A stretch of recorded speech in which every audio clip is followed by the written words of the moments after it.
I am going to be doing a show about conning a country. I feel like we have been conned. And so that's the title of my show today here on A Mexican Crossing Lines with your hosts, Cindy Gomez-Schempp. And Duke Gomez-Schempp. Here on 88.1 FM, KPPPLP, Fargo-Moorhead, where we are adding local color to your airwaves. You can also find all of our shows at kpppfm.com. I've been doing a series on the caravan, the border, the immigration issues. I've been covering immigration issues for decades, literally. But our station isn't that old. We've only been around for about, 3.5 years? 3 years now? Oh, yeah. And for most of that time, I've been covering what happened at Standing Rock. And then the story of Kathleen Bennett. Oh, yeah. After which we began to follow the exploits of the people that were at the Standing Rock protest and what they went on to do afterwards. Turns out there are a vast network of activists, politicians, actors, and people that are previously claimed to be veterans, claimed to be medics, claimed to be first responders, etc. But the reality is that now that we've mapped out these networks, we know that they are affiliated with groups that are considered extremists, and some of them hate groups, like the Antifa, like the Black Israelites, which we just saw. Yeah, definitely. The group with Linda Sarsour and Tamika Mallory, which is the Women's March. The BDSM or BDS movement. The Justice Democrat groups that came out of the Young Turks, and many others that we have been, following and sharing with you here on A Mexican Crossing Lines. So we will continue that. Definitely. Tonight. I'm going to give you more of those connections. But first, I want to thank you, all of you who have been sending me information. Yesterday, I literally spent a full day on the phone doing interviews and talking to people. Oh, yeah. So I get so much information, plus all of your emails, your, articles, screenshots, downloaded videos. You guys are getting better and better at collecting information every day. Thank you for not just sending me links, but sending me downloaded videos, screenshots that you've already taken, because stuff tends to disappear. And I also want to thank all of you who have been supporting us by sharing our show, by telling people about our content, as well as by supporting us with your donations. Your financial donations are completely tax deductible. You can sponsor our programming, or you can make a one-time donation to the People's Press Project. We are non-commercial, and we are low power FM right here in the Fargo-Moorhead region. Duke, how can folks support us? Well, you can do it several ways. One way is to actually, I want to tell you how to get a hold of us. I do that first because a lot of people have been sending us all sorts of information. We really, really appreciate it, and I always got to plug the message line because it's something we have set up, and you can always call 701-566-0917. Again, it's a message line, so you can leave a message up to 3 minutes, and we might put your lovely voice on the radio. It depends what you say. Also, if you want to email us, you can email Cindy at kpppfm.com or me, Duke, at kpppfm.com. You can also go to Twitter, and you do @media_PPP for our Twitter account, and you can go to Facebook at 88.1 FM Fargo-Moorhead. The People's Press Project of Mexi-Can. You can also follow Cindy's public page by searching at Cindy Go Schempp. Now there's another one, and let me do a little switcheroo here. Just take me a second. And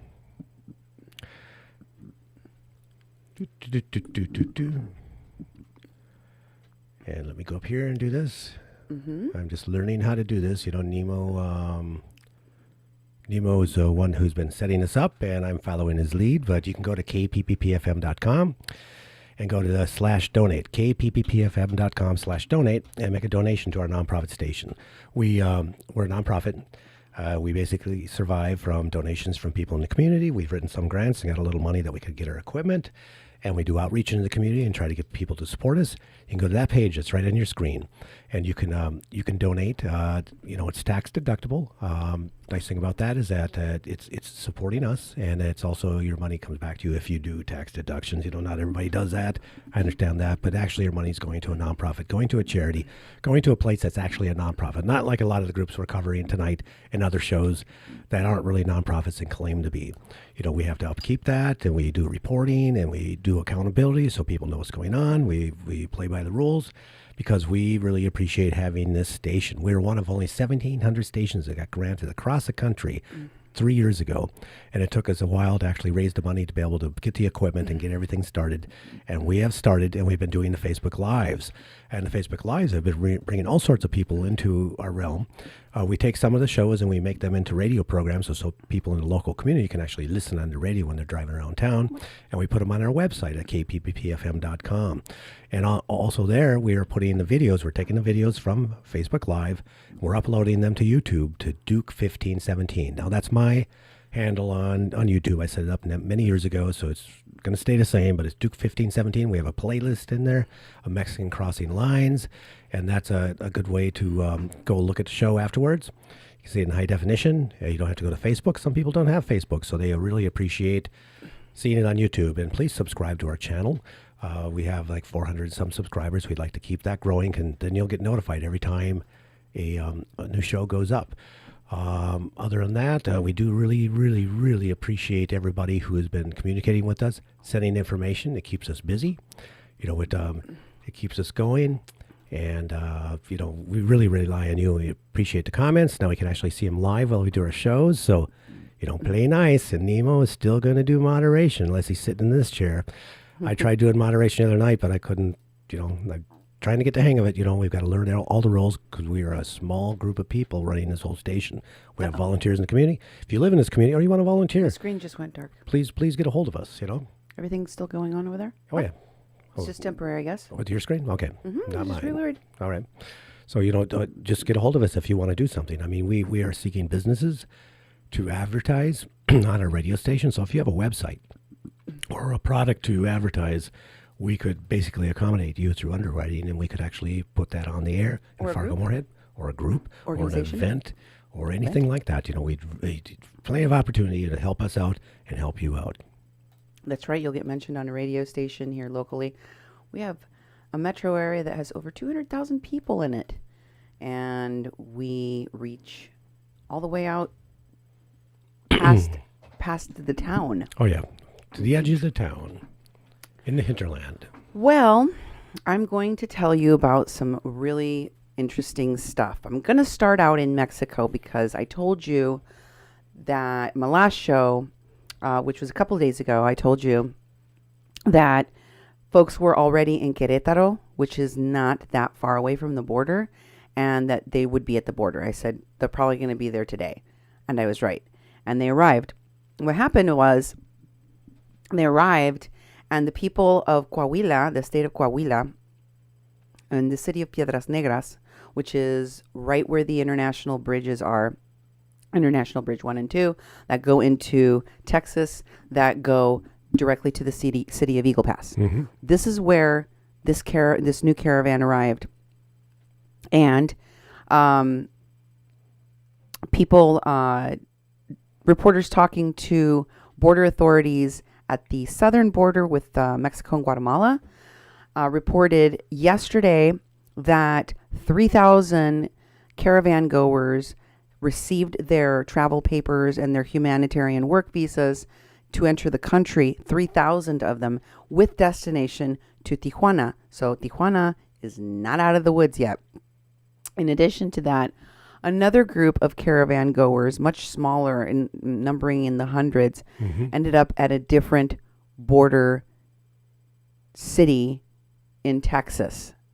And I can't remember where it was, but this is different, folks, The last caravan, everyone went to Tijuana. This caravan, there's about 2,200 and so people, give or take, in Coahuila, in the city of Piedras Negras. We got some other people in another city. I think it's El Paso. I'm not sure. Then we have 3,000 headed to Tijuana. Okay. Wow. So what happened in Coahuila was very interesting because it's also very similar to what happened in Tijuana.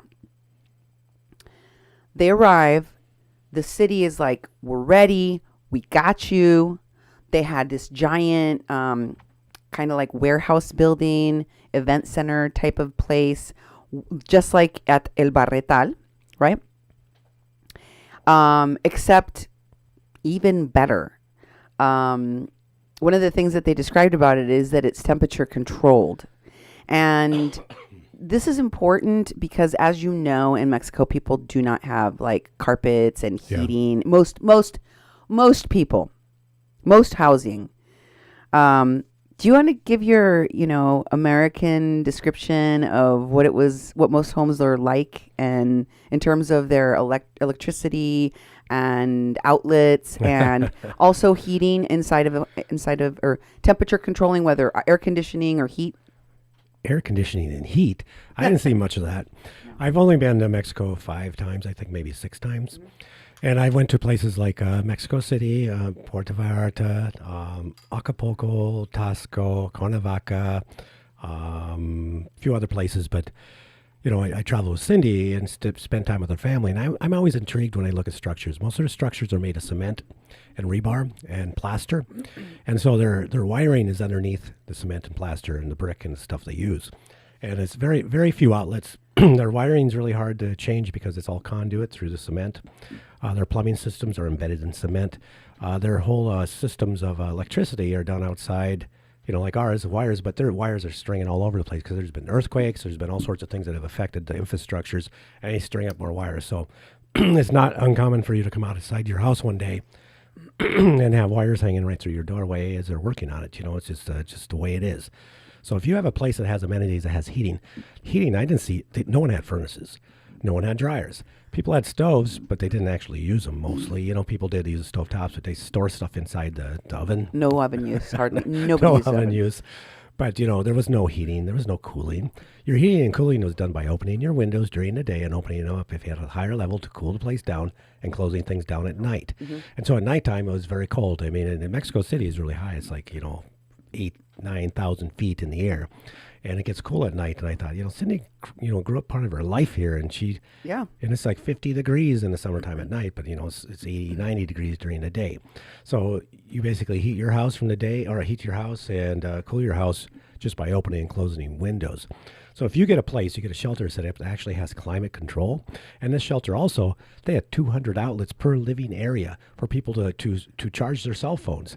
And they had internet for people. Free Wi-Fi. Free Wi-Fi. You imagine setting up Wi-Fi for 2,500 people using Wi-Fi. You need really hefty duty, a link to the internet. You'd have to have a pipe to the internet to be able to do that much. And the electricity use. I mean, I thought that they set up the shelter really well, really, really, really well. And last night, people were complaining. They thought, well, screw it, we don't want to stay here. And it's like, this is a posh place that they have set up with cots and with rooms and places and accommodations, hot showers. I mean, all sorts of things, and people were hemming and scoffing, and it was like I just couldn't believe the disrespect. But I was so impressed that Mexico spent time, set up the shelter, and bus people there, and it's right next to the border, right across the river from Eagle Pass. I mean, it's like. Yep. It's right there, and they're getting humanitarian visas. They're getting paperwork in Mexico, and the reality is they can't just march over the bridge over the Eagle Pass, but they seem to think that they can. And I was quite shocked at all that. I don't think that they think they can. I think someone told them, "You have every right to do this. Go ahead, go do it." I've showed you plenty of evidence that the people in this caravan are being misinformed, lied to, brainwashed, and exploited. Mm-hmm. They keep them from depending upon or accessing the services and the support that they can get from the Mexican people, which has been very, very generous. They put them at odds with each other so that the only people these caravan goers can turn to are the manipulators that are organizing the caravans and funding them in the first place. Yeah, that's true. Mm-hmm. So I wanted to show you the speech. I apologize, it's in Spanish. I'm going to translate it for you ahead of time. Listen for some things, and you'll be able to understand what I'm talking about. You'll hear hermanos. Everybody knows the word hermanos. That's brothers, right? Yep. You're going to hear the cheers after after the governor of the state of Coahuila asks the caravan goers when he addresses them. This is when they arrived. Okay, folks, I'm going to show you a video of when they arrived. And what they said was, what he said to them is, "Good day. From the moment you arrived here, many of us, your brothers and sisters, who speak the same language, because we don't speak different languages," and then he points to, the United States. All right. Like they do on the other side of the border. We speak the same language, he says. And as the secretary said, he points to one of his assistants, one of his staff, we need to treat each other like what we are, brothers and sisters, people who respect each other. We need to act in an orderly fashion. Many of these people who are your brothers and sisters have been working tirelessly since yesterday, many of them without any rest, so that we could greet you. And we want order. We want to do it in an orderly fashion. We want to attend to you. And since you have arrived, you've been given access to free internet. We have 200 electrical outlets in each living space so that you can charge your cell phones. Is that true or is it not true? And the crowd cheers, true. Internet access. For those of you who don't have the password, he says, it's written on whiteboards, or you can ask anybody that's here. Everyone has access to the internet, and everybody cheers. Yay! And just as we have given you access to free Wi-Fi and electrical outlets and sleeping mats, we have also made available to you showers with hot water. With hot water. Now, I just want to pause there and say that heating water in Mexico, again, things are very different there. Taking showers and having water that is hot usually requires for you to start a little furnace thing. Sometimes you have to feed it with wood and stuff and then light it on fire, and it heats up enough water for you to take a shower. And then you have to wait till that tank fills up again. It can be quite a thing, right? So a lot of people, they take lukewarm or cold showers, and short showers. And a lot of times the shower, you get cold water and that's what's available. Point is, hot showers for a lot of people are a luxury. They're not a privilege. Mm-hmm. I know here it's like, but many people that don't have showers, they say, like they say in Mexico, ajicarazos, you take a bucket and you fill it with warm water and cold water, and then you stand over the, the drain in the bathroom, which is usually a big tiled bathroom, and then, you pour the stuff over your head. Yep. This is very typical in Mexico. And that's people that have nice homes that just don't have all of these other amenities. It's not standard for everyone to have these amenities. So he's like, hey, y'all are coming like you're at a Howard Johnson's. Like, this is pretty cool, right? Like, you guys got hot showers, free Wi-Fi. We're going to feed you. We're going to do all this stuff for you. He goes on. Everybody cheers when they hear the hot water showers. They're like, ah! And then he says, we made a great effort so that you can all be treated as if you were our real brothers. And in that vein, we ask the same of you. Treat us like your real brothers. And the people cheered. Ah! And then he goes, "We respect you. And we ask that you respect us. Treat us like you're, if you see a Mexican brother cleaning up a mess, help him. It isn't just us, it's us," he says. "We're all equal. No one is above anybody here." And everybody cheers, "Yay!" Here's that video. Check it out. One moment, please. Can you take me off camera? Yeah, hold on, please. Okay.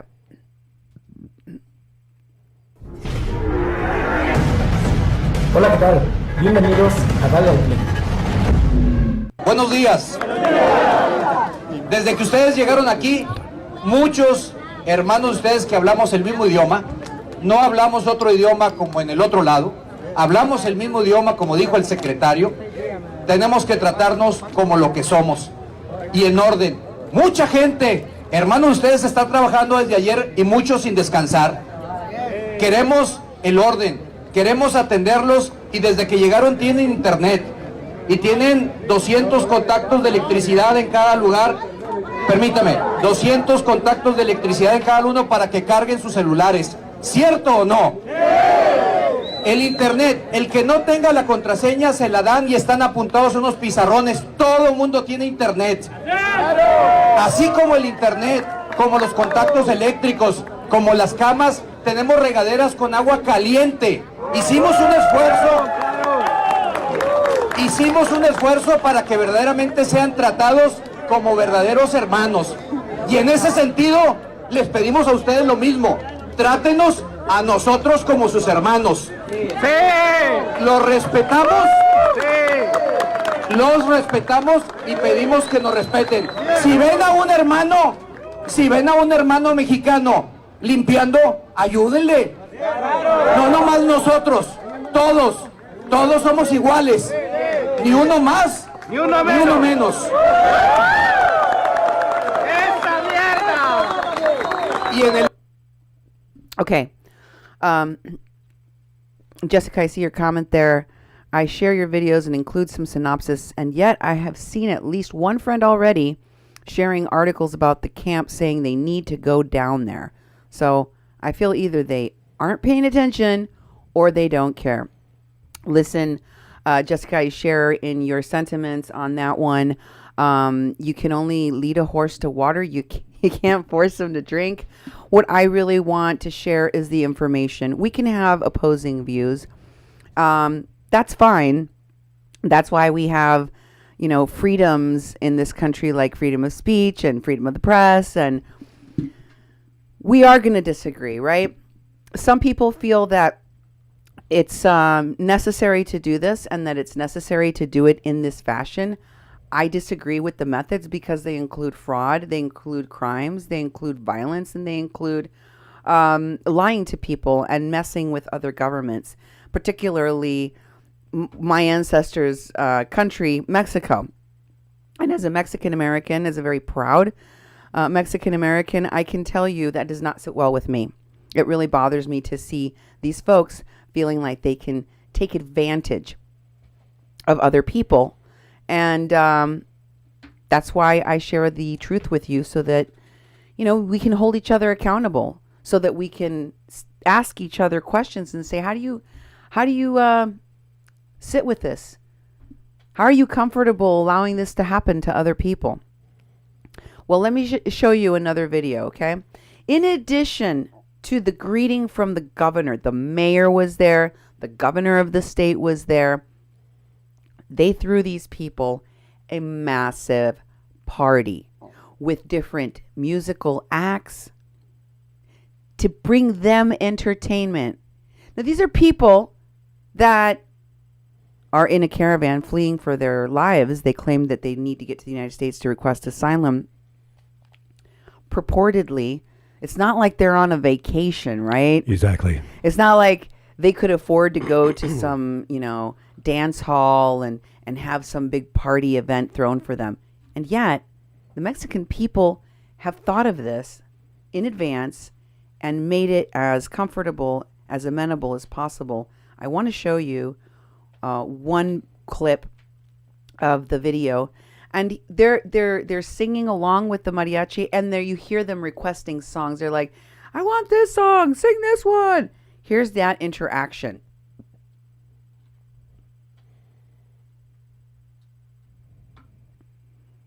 Caravan Fiesta. Mm-hmm. Caravan Fiesta. From Dale al Play. Hola, ¿qué tal? Bienvenidos a Dale al Play.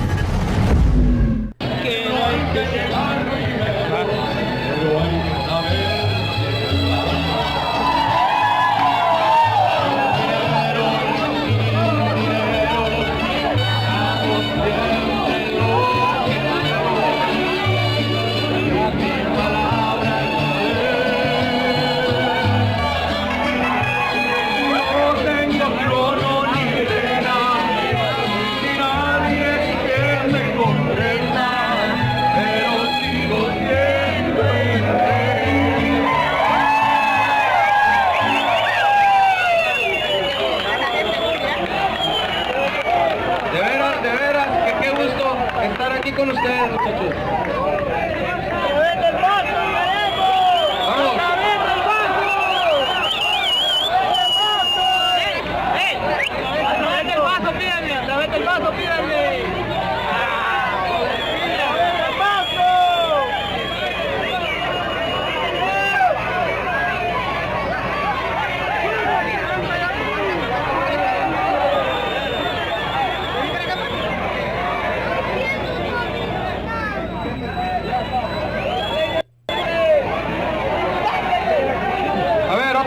Aquí en México, que estoy seguro que también la conocen en su tierra. Alguien ha cantado, me cansé de rogarle.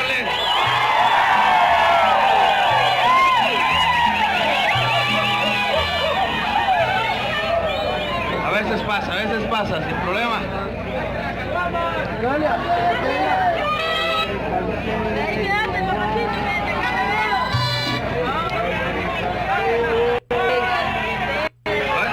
Muchachos, vengo aquí con ustedes unas bonitas melodías. Vamos a alegrarnos un momento, muchachos. Venga. Que se escuche ese grito. So that's one part of the party. Mando says, "Wow, qué privilegio les están dando." True. That means what privileges they are receiving. That's true. I can't read the comments on the screen anymore because you took them off for me. But then Mando also says, ahí hay mano negra en todo esto desde la primera caravana, and that means it looks like there's something at play, something wrong. A dark hand, he says, behind all of this from the first caravan. Estoy de acuerdo, Mando. I agree. I think that no nada más estoy de acuerdo, estoy demostrando cómo están vinculados estos grupos. Y les debo a mis oyentes mexicanos, latinos, hispanohablantes, les debo un programa en español y se los voy a hacer muy pronto, se los prometo. I promise I'm going to do a Spanish show very soon that recaps all the stuff that I've been doing in English last couple of shows.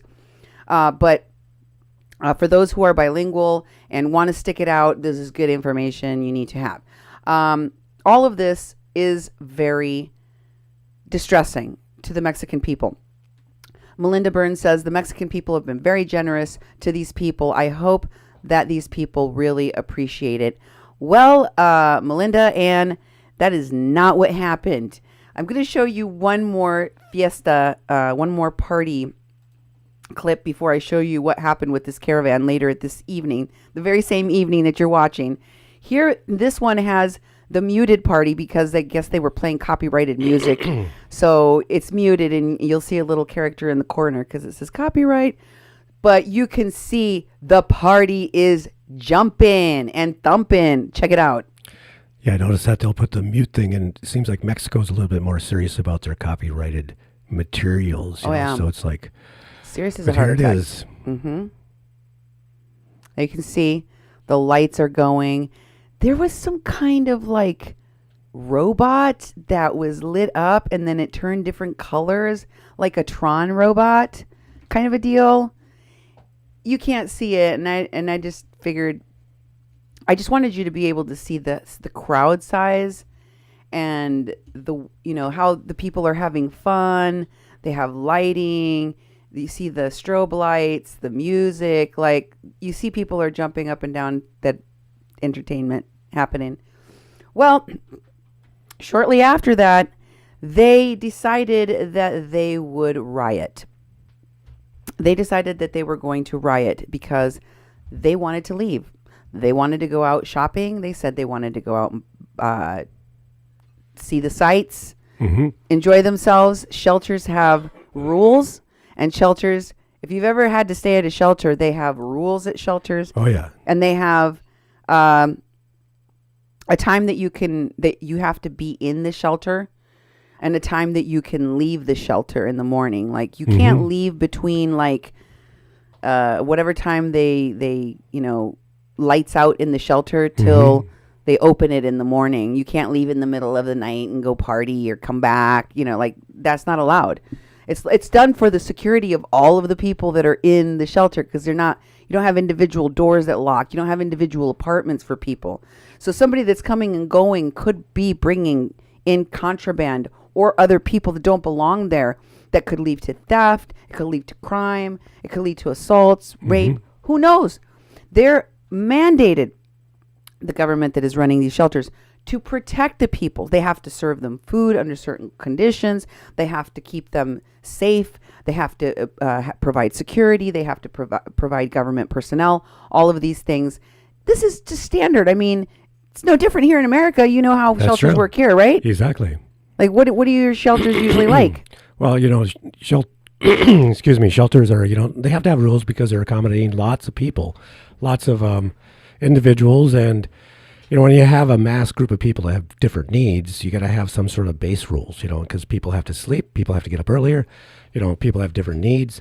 And so it's very customary when you're in a shelter that you would have some sort of rules and some sort of containment. You just can't have people coming and going all night because it's going to disturb people. And that's okay. I mean, you're basically living in a place at the benevolence of somebody else, and for For free. for free, and it's For free. for free. That's a really important thing, especially it's like you need to be accommodated, and at the same time you're living in a communal group.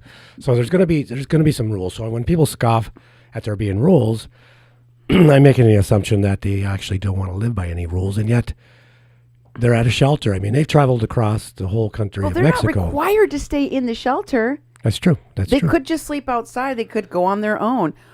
What Mexico has done, what Mexico is trying to do with their policies, their immigration policies, is to cut out as much as possible, the dangers that normally people traveling in the shadows, undocumented face: trafficking, assault, rape, theft, exploitation. In fact, they're not letting them come in through the southern border anymore, unless they, violate the law and come in illegally, without giving them their humanitarian visa first, without giving them ID and travel identification, so that they don't have to expose themselves to all of these things. Plus, you got to realize there's 2,500 people that just descended onto a town, and there's a place for them to stay, and they're saying, I don't want to stay here. So you're going to have 2,000 people out in the street. What they tend to do is go to the biggest park, the park that's available. It'd be like here in this town, we have a big park called Island Park. It would fill up with people. The city could set up a shelter in the Civic Center, which is owned by the city, which would be indoors. It would have amenities and bathrooms. It's there to accommodate thousands of people for concerts. And if people said, no, screw it, I'm just going to stay in the park, they've taken over the park. So it's the people that don't want to stay in a shelter, they're out in the street, and it's going to cause, and it's a small town where they're at, it's going to cause them a lot of problems because there's going to be so many people outside. And so it's like, it's such an interesting dilemma for me to watch, because I'm like, what is going on? And I think you're right that people were coached, people were trained, and they were told, you can just go across Mexico and go right into the United States and go right in. And they believe that, and the people at the shelter are saying, whoa, you're going to need a place to stay to actually be processed before you set foot in the United States, and we're here to help you do that. And they're saying, screw it. I ain't staying here this long. I'm just going to roam the streets. In fact, let's start breaking down the walls and the doors right now in the shelter and get everybody out of there. So it looked like it was nearly a riot the other night. It was. Did you see the riot police they brought out? Yeah. They closed the borders. They took precautions. Everything went from having a good time to high alert. People were pushing the Mexicans. They had to lock down the shelter. They had to close the gates because the people were threatening to rush the border. All of them. They were threatening to knock down the doors and to rush the border. I want to skip ahead, if you will, real quick to the riot in Piedras Negras video, and then we'll come back to the border shutdown video. I want you to see this video was taken during the riot. So what happened, I want to just kind of give you a little bit of a setup, because I'm only going to show you a clip. Right. Is that they were inside. There was reporters inside. The governor was in there. The mayor was in there. There was a bunch of press inside. They were going around interviewing people. So this was like, before, after the partying and before the riot happened, and people were settling in. They were all getting their beds. You're going to see people were laying down already. They're settling in for the night. And that's when it started going down. People started saying that they wanted to leave because they wanted to go out on the town. Others were saying they needed to leave because they had to go buy things. Others were leaving. Others were saying that they needed to leave because they didn't feel comfortable there. They didn't feel safe there. They're all sleeping communally in these giant, warehouse spaces, and they didn't like it. And then others were saying that they felt that the confinement, the rules, meaning lights out, we're locking up, you can't leave anymore, that these rules made them feel like they were in a jail and that they needed to leave and that they were all going to leave. And if they weren't allowed to leave of their own free will by the authorities, they would leave by knocking down the gate. So that was when the riot police came. They locked down the place.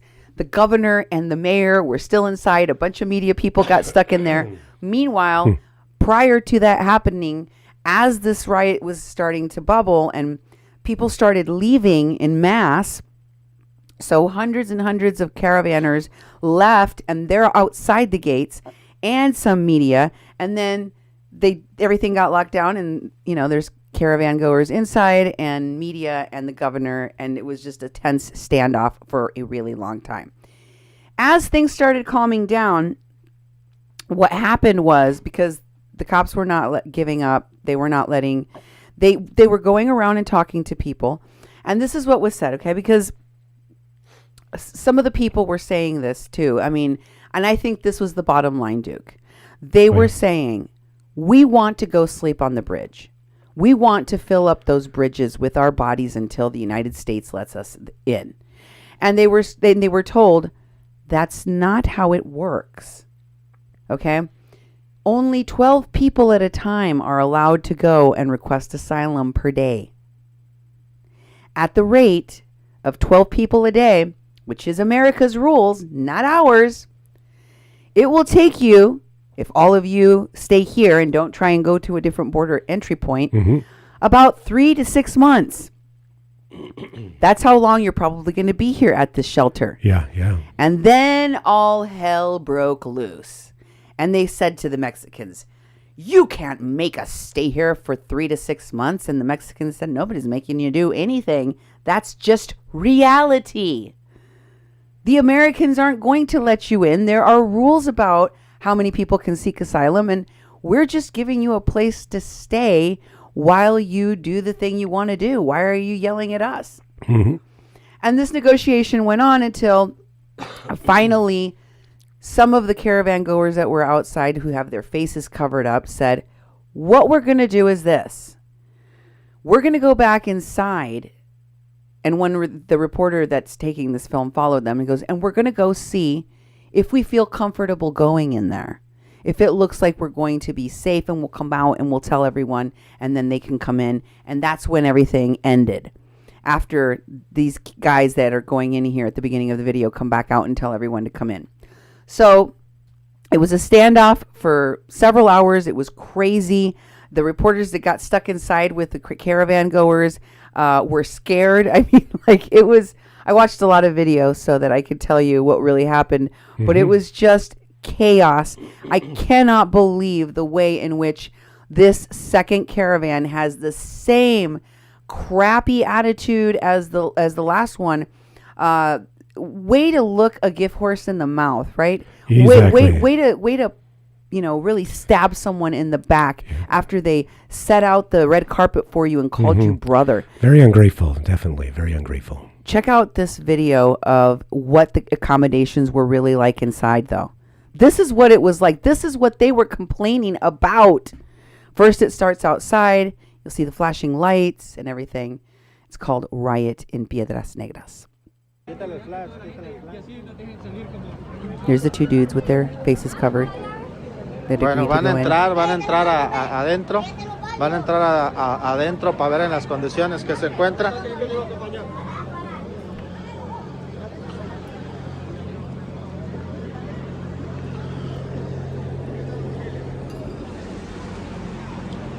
Estoy acompañando a estas personas. Ahí vamos subiendo al lugar para ver en la fábrica, y ustedes van a apreciar momentos en los que se encuentra. Saludo a mi amigo el regidor, ahorita regreso. Vean en dónde se encuentran todos los hondureños. Saludamos cada una de las personas. Aquí puede apreciar cómo se encuentran en esta fábrica. Niños recién nacidos, bastantes niños. Vamos a dar una vuelta por el lugar. Se ve todo cómodo, se ve muy cómodo, climatizado, se ve climatizado este lugar, agradable. Afuera sí decirles que está muy frío. ¿Mande? ¿Mande? No, ¿de qué lado es donde tienes que pedir para que te den colchoneta? ¿A dónde? Allá afuera, allá a la entrada, ahí con las personas encargadas del lugar. Aquí vamos a darnos una vuelta. Aquí hay un área como para que los niños jueguen. There's an area for the children to play in. You see that?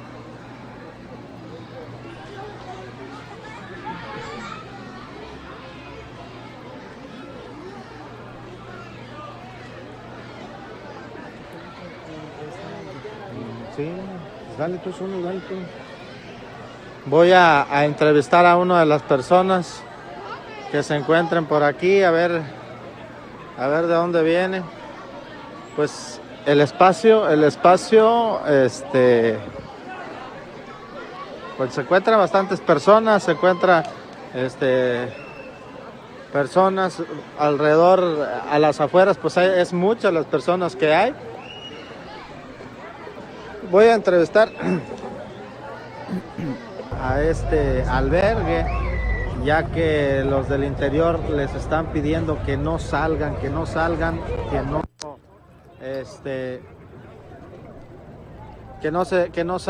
que se van a quedar por tiempo ahí.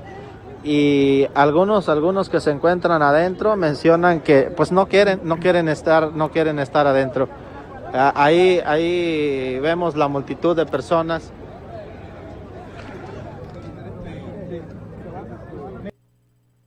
So there you go. You can see for yourself the accommodations that they had. They don't have separate rooms. They have cots or mats that they're sleeping on. But all in all, I agree that it's pretty nice accommodations. Bristy says it's pretty nice overall. Not like they can create separation of space, but seems organized and clean. Yeah, clean, organized. That's what they wanted. The Mexicans wanted this to be an orderly thing, and it got out of order right away. Now I'm going to show you the border shutdown, because this is what they did in Tijuana. They had the problems with the rules at the Barretal. They had problems with immediately. They rebelled against simple, common sense rules for the safety of the people in the shelter. They're demanding their human rights. Well, part of the human rights that they demand, that Mexico signed onto in that pact, is security. They have the right to travel securely. And all of the other people in that caravan, in that shelter, have the right in their property and in their persons to feel safe, which is why they got to lock it up at night, which is why they have to have a curfew, which is why they can't allow contraband, which is why they can't allow crime. And the people that are subverting that rule do not want security for others. Remember that, because this is the pattern that we've shown you in these groups. Here is what they caused at the border. You can see on the American side all of the authorities that are lined up and the barricades that had to be placed on the border. They got the bridge to shut down. In Piedras Negras, once again, costing both the U.S. and the Mexico side billions of dollars. Here's the footage from the bridge.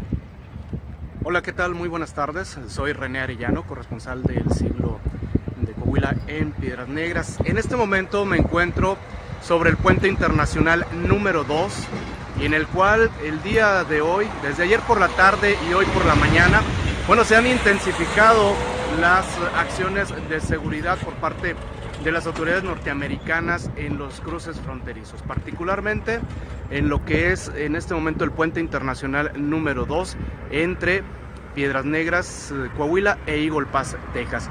Como usted podrá observar a mi espalda, pues se encuentra precisamente un cerco de seguridad que han implementado las autoridades norteamericanas. Usted puede observar precisamente estas barricadas que se han instalado prácticamente sobre el puente internacional número 2. En este momento puede usted observar estos bloques de concreto, así como estos alambres de púas. Estaré girando precisamente la imagen para que usted pueda apreciar mucho mejor esto. Aquí puede usted observar cómo, derivado de estas acciones que han implementado las autoridades de la aduana y patrulla fronteriza, pues esta es la situación sobre el puente internacional número 2. La situación también se puede observar debajo de los puentes internacionales, donde ya la autoridad norteamericana ha implementado también este cerco de unidades y vehículos de la aduana y patrulla fronteriza. Prácticamente han implementado un dispositivo para reducir a los migrantes o a los integrantes de esta caravana de migrantes para evitar ingresar a lo que se busca con esta formación que han realizado. Okay. So, once again, first day, on their very first day, chaos. Remember how it was in Tijuana? Same thing. Is it any wonder that people in Mexico have got a bad taste in their mouth when this is how the caravanners behave? And of course, if the Mexican people or the government complain at all, they're racist, they're xenophobic, they're Trump supporters. And it's insane. It's absolutely insane that just because you ask for people to have courtesy, respect, follow the laws, follow the rules, and common sense, that you're labeled a racist. So, and I mean, it couldn't be further from the truth that the Mexican people were hospitable in every way that they could be. So, speaking of prison breaks, I wanted to share with you what I found out Linda Sarsour is doing these days, and she is connected to these groups helping the migrant caravan. This is part of a prison strike she was involved in. She posted, "Don't be silent, no heat, pitch black cells, no access to refill for meds, no electricity, no calls to families or lawyers. This is inhumane. Show up." She made a call out It's called Occupy for Humanity. There's a lot of Occupy ever since the Occupy movement. And remember, I told you this decentralized leadership, there are no leaders lie that they've been selling since Occupy Wall Street. And the connections between the people that were at that very first event, like Chase Iron Eyes, like Cenk Uygur, like a lot of the people that we've seen surface again and again and again. They're using these same principles. So they had this Occupy for Humanity for the incarcerated individuals until there's heat. They had a bunch of people outside. They were doing a live stream. I'm going to keep an eye on that because I find it very interesting that that's what Linda Sarsour is doing these days. And then also, I wanted to show you what is being posted about the camp where the Somi Sek Butterfly Sanctuary, protecting the Veterans Cemetery, don't want the border wall to be built camp in Texas, in Mission, Texas, where Evan Duke and Dwayne Redwater and apparently now Joy Brunn and others are at. And this is the same guy that got pulled over by the cops that I showed you. He was posted about in the Anti-Colonial Land Defense. Can you stand up, please? I don't see the eyeball there. How do I get to it? It's too long. In the Anti-Colonial Land Defense, Land Defenses. This one. Oh, they posted about the guy that was pulled over by the police on their way to the march, named Wes Horniak. Do we lose our chat window? I had to do that for a minute because I couldn't see the name. Oh, that's weird. I see you. I got it. So all you got to do is push on that little arrow and then it's good? Yep, it's good. Okay, got it.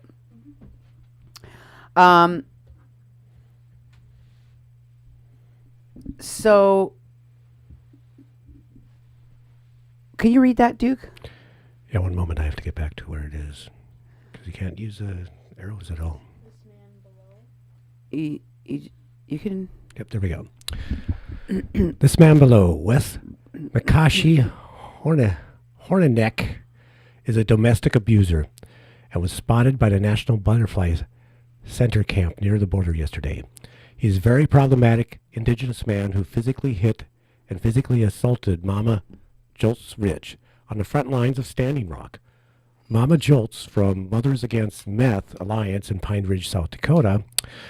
Let me switch cameras here real quick. Sorry about that, folks. That's why I had you read it. Well, you got to do some switching, and you got to go all the way back and find it again. And so I can move it. Okay.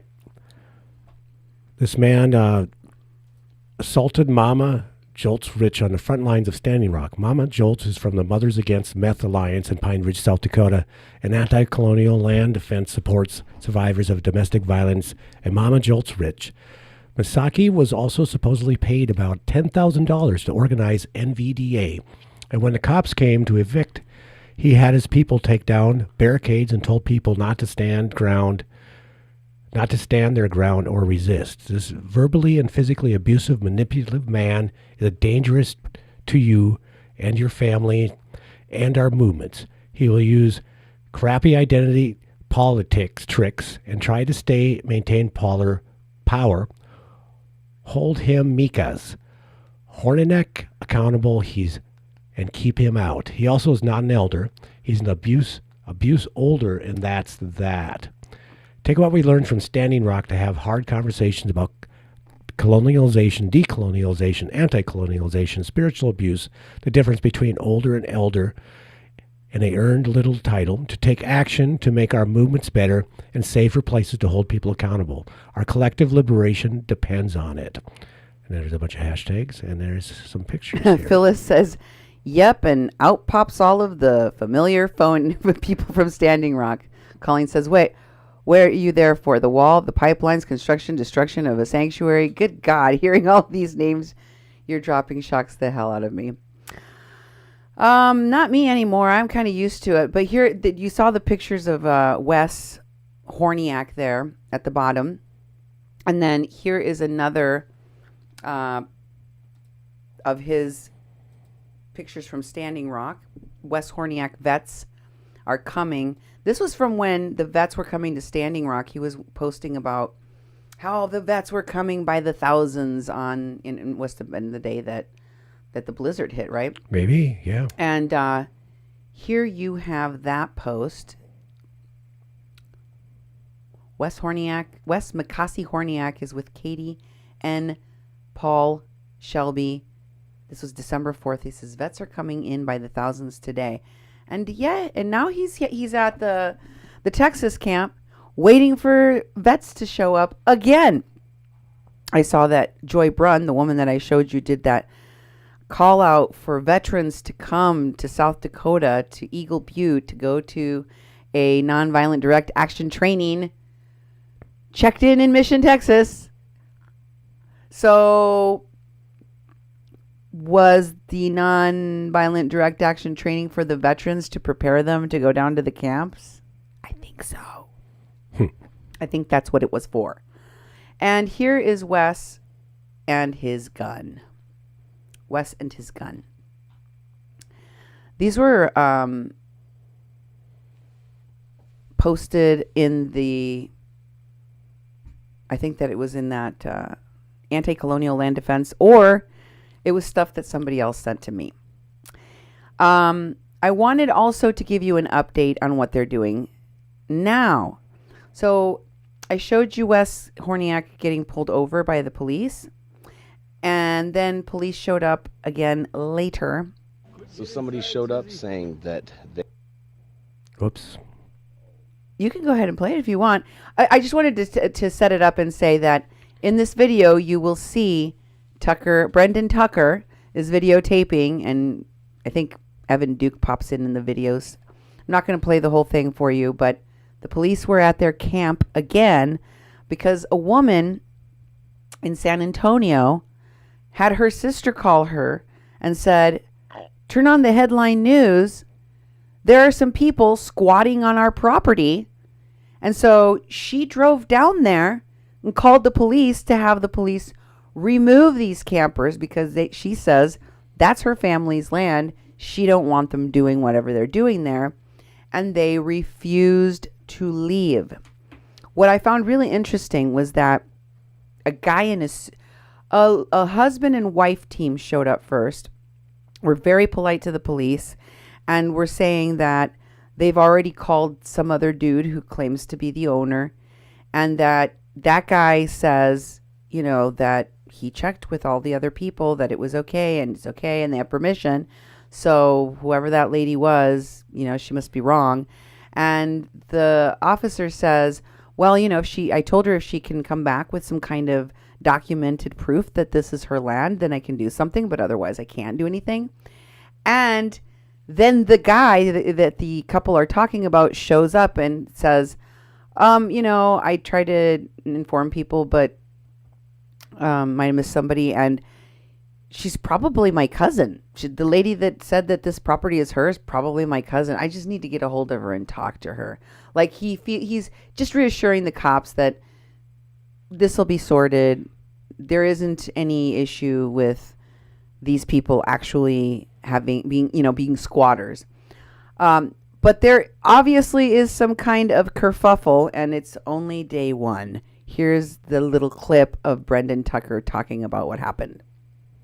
And this is the Somonik video. Yeah, Somisek. Yeah. Yeah, this one right here.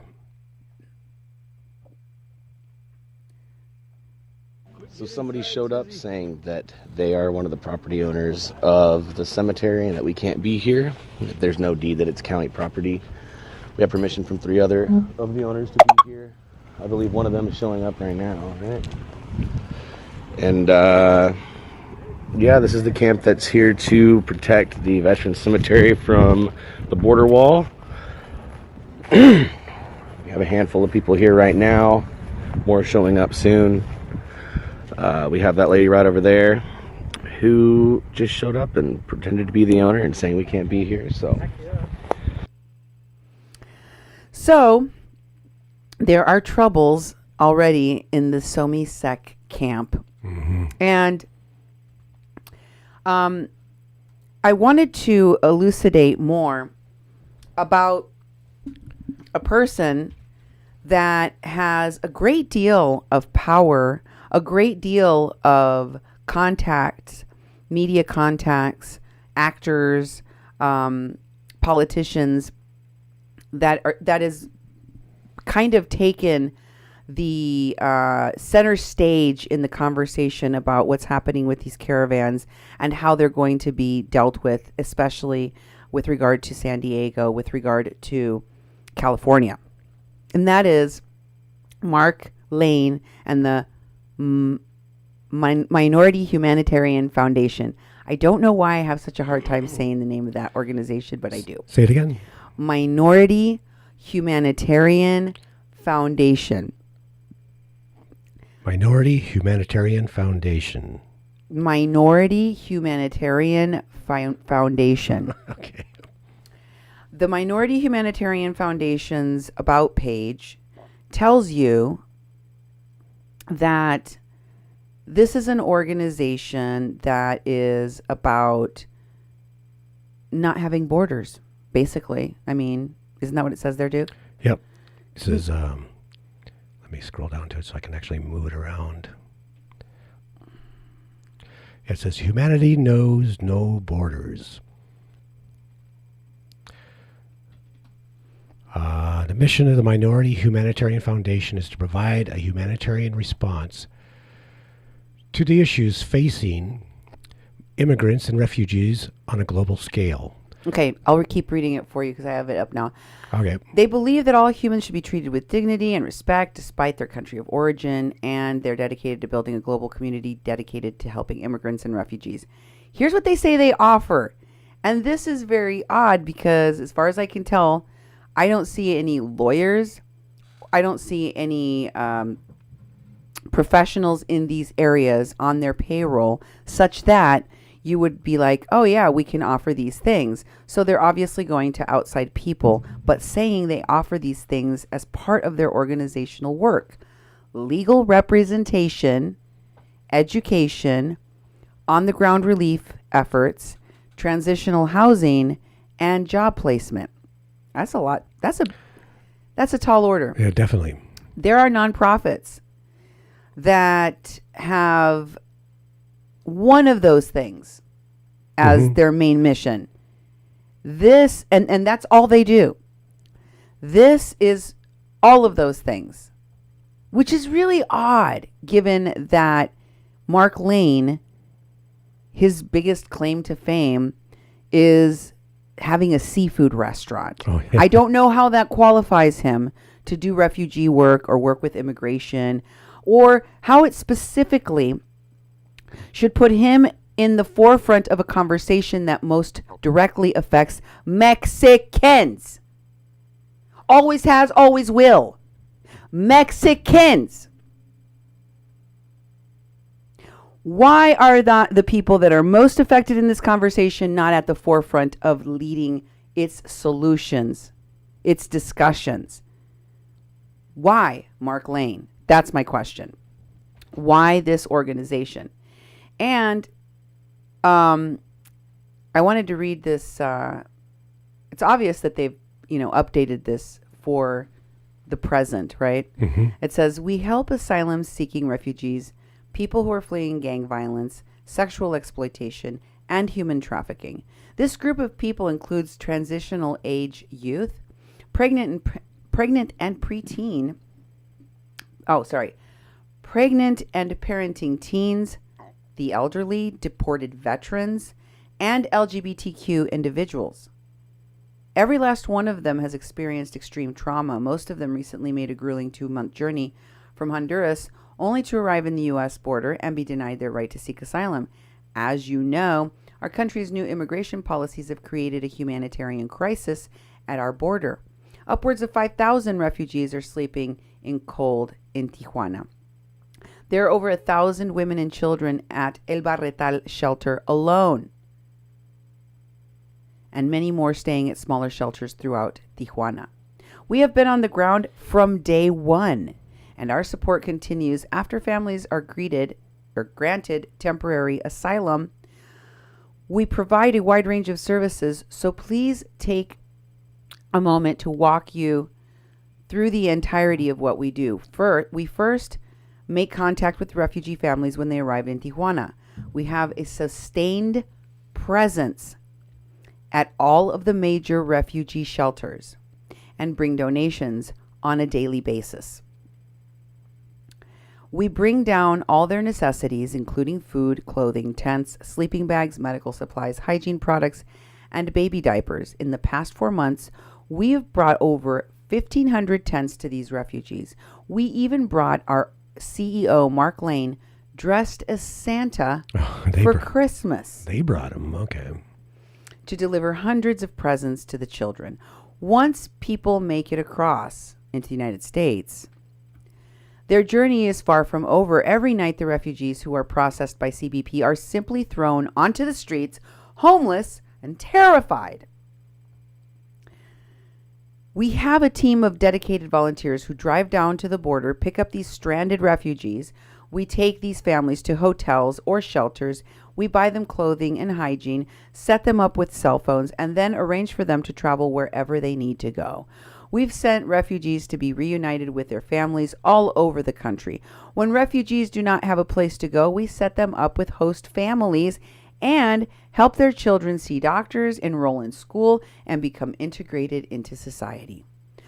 We also their help adult refugees with job placement and housing assistance. Starting with sentence structure. Yes, you need an editor for your page. That's what you need. We are literally there every step of the way. Okay. So how do they do all of that? I don't think they do. I think that they take credit for what the Mexican government is providing for people in Mexico. I'm sure that they do give assistance to people, especially at the Caritas shelter, where I think Bertie Gutierrez is the person running that now. Here's the team from their page. These are the people involved in Minority Humanitarian Foundation, and their team shows Mark Lane at the very, very top in what I feel is a creepy picture of him holding a baby. just because of what he does and who he's with and what I know that he's associated with. These people seem like phonies to me.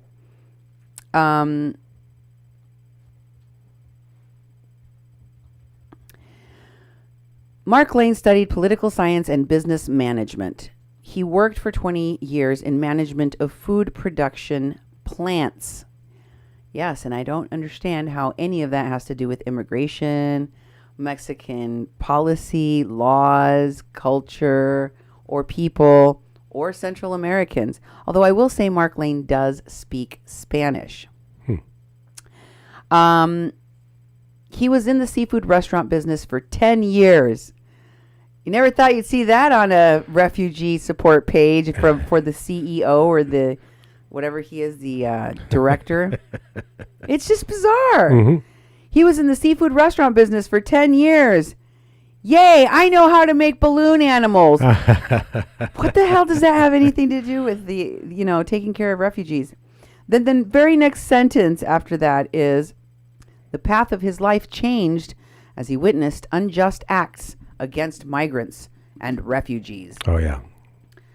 He decided to fully immerse himself in the world of social justice activism, which has had him for many years now, fighting for the rights of immigrants and refugees in the United States. And he has led and participated in rallies and protests in the street, as well as advocating for immigrants and refugees at all levels of the government. Really? Yeah. Mark's philosophy on life has turned into a social justice referendum in the struggle for equality, equity, and justice for every human being. And then there's a quote from Mark, and it says, "No one is where they are at because of their efforts. Someone helped you. Someone is somewhere in some stage of your life." And the next person on that team is James Elia. Show his picture. This is James Elia. And he is Iraqi Chaldean, okay? I'm not sure what Mr. Lane is. I suspect he might be the same, or I don't know. He is the Iraqi Chaldean James Elia, excuse me. He's been passionate about refugee aid and immigration work. With 10 years plus of immigration nonprofit experience, James partnered up with the Minority Humanitarian Foundation in 2012, aiding in efforts of declaring Iraq a genocide with former head of state John Kerry. Declaring Iraq, the country, is a genocide? Wow. Do you think that was just bad editing on their part? Because I don't know how that even makes sense. The whole country is genocide, or what? Declaring that there was a genocide in Iraq? Maybe that's what they meant to say. Anyway, in 2015, James expanded the mission. In 2015, you expanded the mission without asking the people most affected by your mission. You just figured you'd do what the hell, right? You just walk over people like they're mats. And of the Minority Humanitarian Foundation, from simply aiding refugees in the Middle East to helping refugees and immigrants around the world. No, specifically, you are messing with Mexico right now. James's passion lays in public policy in regard to comprehensive immigration reform. And then finally, at the very, very bottom, you have Jules Kramer. I don't know if that's her real name. I don't think it's necessarily her real name. What is her experience? I'm still waiting for immigration attorney. Or lawyer of any sort, so that they have the right to be giving out legal advice, as they say that they do. Legal representation. Jules is a graphic designer and local activist who has dedicated her time and skills to activism pertaining to social justice, prison reform, and humanitarian efforts. She graduated from San Diego State in 2007 and started her career as a freelance graphic artist. She was an organizer in Duke. Guess what she was an organizer in? I'm not going to tell you. Don't look. Don't peek. I can't even read it. Okay, good. Don't peek. Just guess. Standing Rock. No, that was pretty good, though. I'll give you a hint. It was before Standing Rock. Oh, the Washington,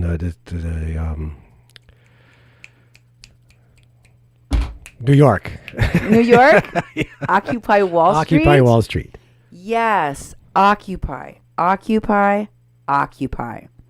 They all had their nexus there.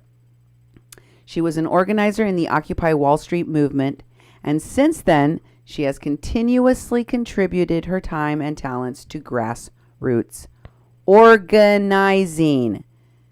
Really? Okay. Wow. Well, they have also, let's go to the next one here. The next slide I have for you is, the next thing I have for you is their website. You can go and look at all of this on your own. Nemo, you can drop that website for them to go and explore and check out. Meanwhile, I want to show you their news page. This is their Minority Humanitarian Foundation news page. On the news page, they have articles, stories, links. The first thing on the MHF news page is the video of the TED Talk in which Mr. Lane, in a very creepy fashion, tells about how he decided that, there's all these people that were being mean to refugees because they are racist and they can't stand to be around people of color, but not him. He's not like that. he can look at people of color and stand to be around them. It's just so weird the way he talks about it. Anyway, you can scroll down on the list of different articles that are listed here, and you'll notice that one of the very first things there is migrant boy with Down syndrome takes dream ride in Lambo. Really? Yes. There's also an Univision interview, a Jorge Ramos interview. One of the articles that we previously showed in a show back when I first talked about the Minority Humanitarian Foundation and Mark Lane and his connections to TYT as a producer for Cenk Uygur included an article. I can't remember if it was the San Diego Times or what it was, but it was an article. He's got a lot of press, okay? Just suffice it to say he's got a lot of press. And here is Javi's Lambo news. This is from their the video of the news story where he got to ride in a Lamborghini. And interestingly, people that are close to Mark Lane were videotaping and photographing and kind of documenting this kid's travel all the way up from Central America. Wow. Mark Lane found him at the Barretal. You think that this kid and the other girl in the wheelchair that Mark Lane worked with all of these other groups to get over the border into the United States and had access to him all along the way, with all these different people highlighting the same persons all along the way? I didn't think it was a coincidence. I knew they had to have targeted these families from the get-go. Here is Javi's tent. This child, Javi, was staying in a tent that was donated by none other than Occupy ICE. Remember who was the founder of Occupy ICE? Evan Duke. Evan right? Duke. So if you click on Javi's tent, you can see that Julie, that's the same Julie on their team page that is called Jules. Jules, what was her last name? Kramer. This is her Facebook name, Julie. Julie and no last name. Julie, no last name is actually what it says on the registration on the on the HTTP. Oh, okay. When you bring up the actual account name. The account, it says Julie, no last name. Wow. But it is Kramer, according to the team page there for the organization. And she is one of the people in the organization on the team of those three people for Minority Humanitarian Foundation. Julie says of Javi, the kid in the Lambo, Javi's tent was donated from someone at Occupy ICE LA. Okay. And then the tent itself, as you can see, says Occupy ICE. Remember that when at the Barretal I had mentioned that there was a tent that said Occupy ICE, and I wondered about it? Yeah. Well, this is how they identified the people that they wanted others of their group to find. You know why? Because they're part of Abolish ICE. They're part of Occupy ICE. They're part of BAM. They're part of all of these things. They're connected to all of these things that they continuously say they have no connection to. And Jules also was helping in the campaign for Mr. James Alaya. James Alaya, who is the president of the Minority Humanitarian Foundation, even though Mark Lane is at the very, very top. So it looks like he's the president. He ain't the president. The guy that's the president is the second guy that has kind of the, reddish hue to his hair. And here she is on her Facebook page promoting Elias for, I don't know what kind of position. If you scroll down, you'll see the name of the person that she's promoting. It is James Alaya. And it says for State Assembly. That's the position. What it is, yeah. And Bristy says, I don't feel that minors' faces should be exploited with a name Seems they have no respect for protecting a minor or privacy. Deneau also off following these people. Well, I agree. I think that it's exploitation. I think that there's nothing wrong with helping people, but I've shown you that these folks are not about that exclusively. Yeah, they got to get these pictures in the paper. They have to sell a sob story. So you definitely want to go for the, most impactful, a girl in a wheelchair, a kid with Down syndrome. But you have to get them in the media, and you have to give hope to all of the people that are just going to end up in a detention center for a year, that are going to end up getting deported, or that have more horrible things happen to them because of the lies these people told them, because of the promises these people made, because of this misinformation that they were sowing among the caravan. Because otherwise, their ultimate goal of political power and gain gets lost, right? Julie is also partial to abolish ICE. She definitely wants you to know that she is part of that. She's got that Melania. She's got a sign that's got what Melania had on the back of her coat when she went to see the kids in the cages. Yes, I care. Do you? And if you scroll on that picture, you will see right underneath it says abolish ICE. And Julia is also connected to a woman named, another woman very closely connected to the Minority Humanitarian Foundation and Mark Lane and all of those people that run this organization, who is Shane Parmelli. Shane Parmelli. That's what I'm going to say. Yeah. I don't know how to say her name. Shane Parmelli. And this is what her post says. She says, can you start reading that? Yeah, I'll move it over a little bit. Okay. I got it. It says, quote, she's quoting someone else, right? This is not her family or her post. It says, these are my grandmother's 7 brothers.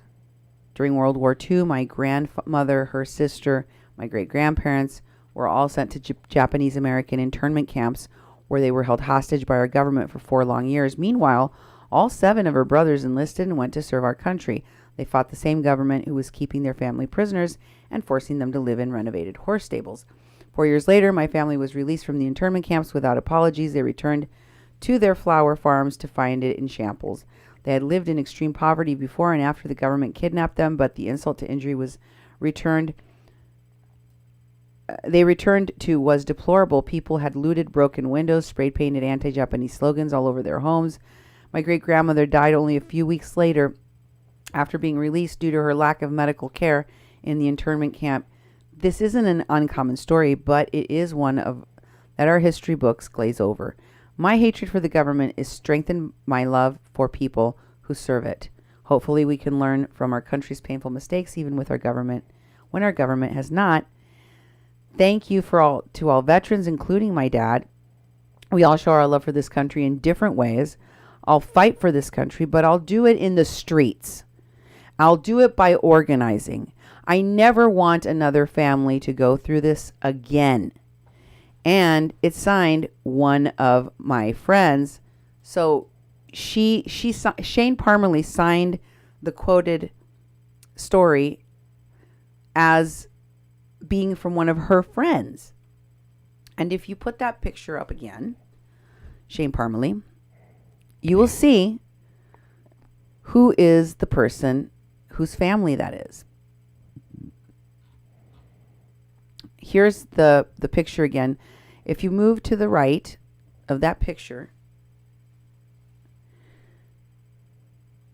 a woman named Michelle Scott Zafuto right there says, whose story is this? And Julie, the one that has no last name, the one that I told you is part of the organization, Minority Humanitarian Foundation, says, mine.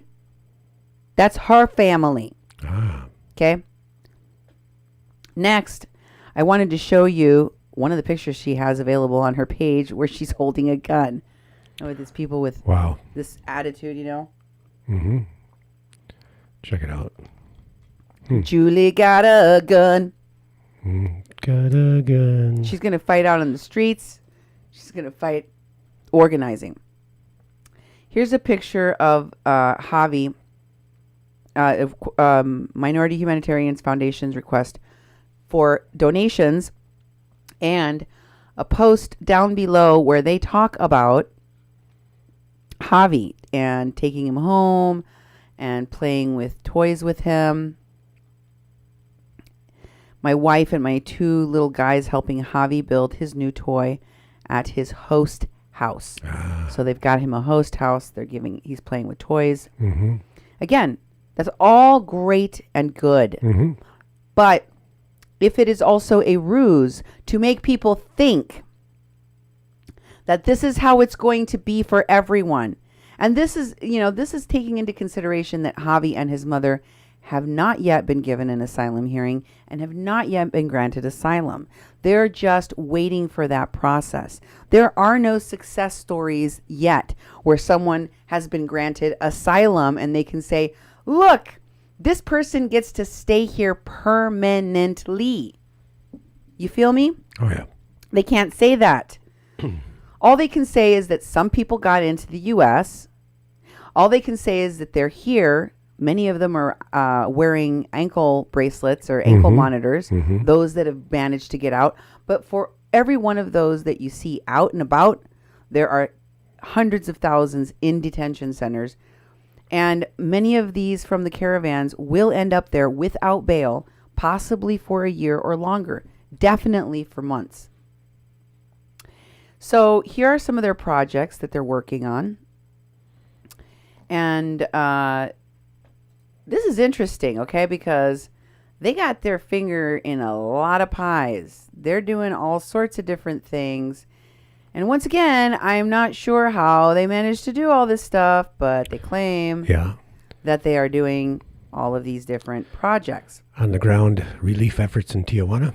Mm-hmm. That's one of the things they're doing. And they say at the top that here at Minority Humanitarian Foundation, we are constantly embarking on new projects. Yeah, I noticed. And helping new families. Below. Helping new families. Below you will find some information about our featured projects. However, we're out in the field every day, and we'll only update this section of our website periodically. Visit our Facebook and Instagram to see our most current projects. So they have pictures of their presence at El Barretal. They have a picture of Mark Lane in a Santa suit. He's right next to the kids in the donuts there if you want to switch it over a little bit. It's the only time that you'll get to see Mark Lane in the Santa suit, because we got Doug McLean in a Santa suit. We got Santifa, and there's Mark Lane. And then, of course, they say, you see, keep scrolling down. They talk about how their CEO, Mark Lane, even brought Christmas to Las Caritas shelter. Las Caritas shelter. Remember, Doug went to the shelter at Viento y Marea. Doug went to El Barretal. Santifa went to El Barretal. And he was at Caritas because he and Bertie are running that joint. I'm telling you, folks. I see. That's his shelter in Tijuana. This is how they pulled these strings. They got this shelter in Tijuana.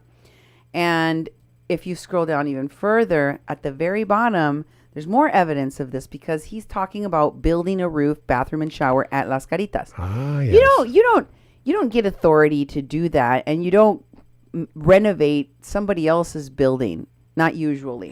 I mean, when you were an executive director of a nonprofit, were you doing, what do they call these building projects?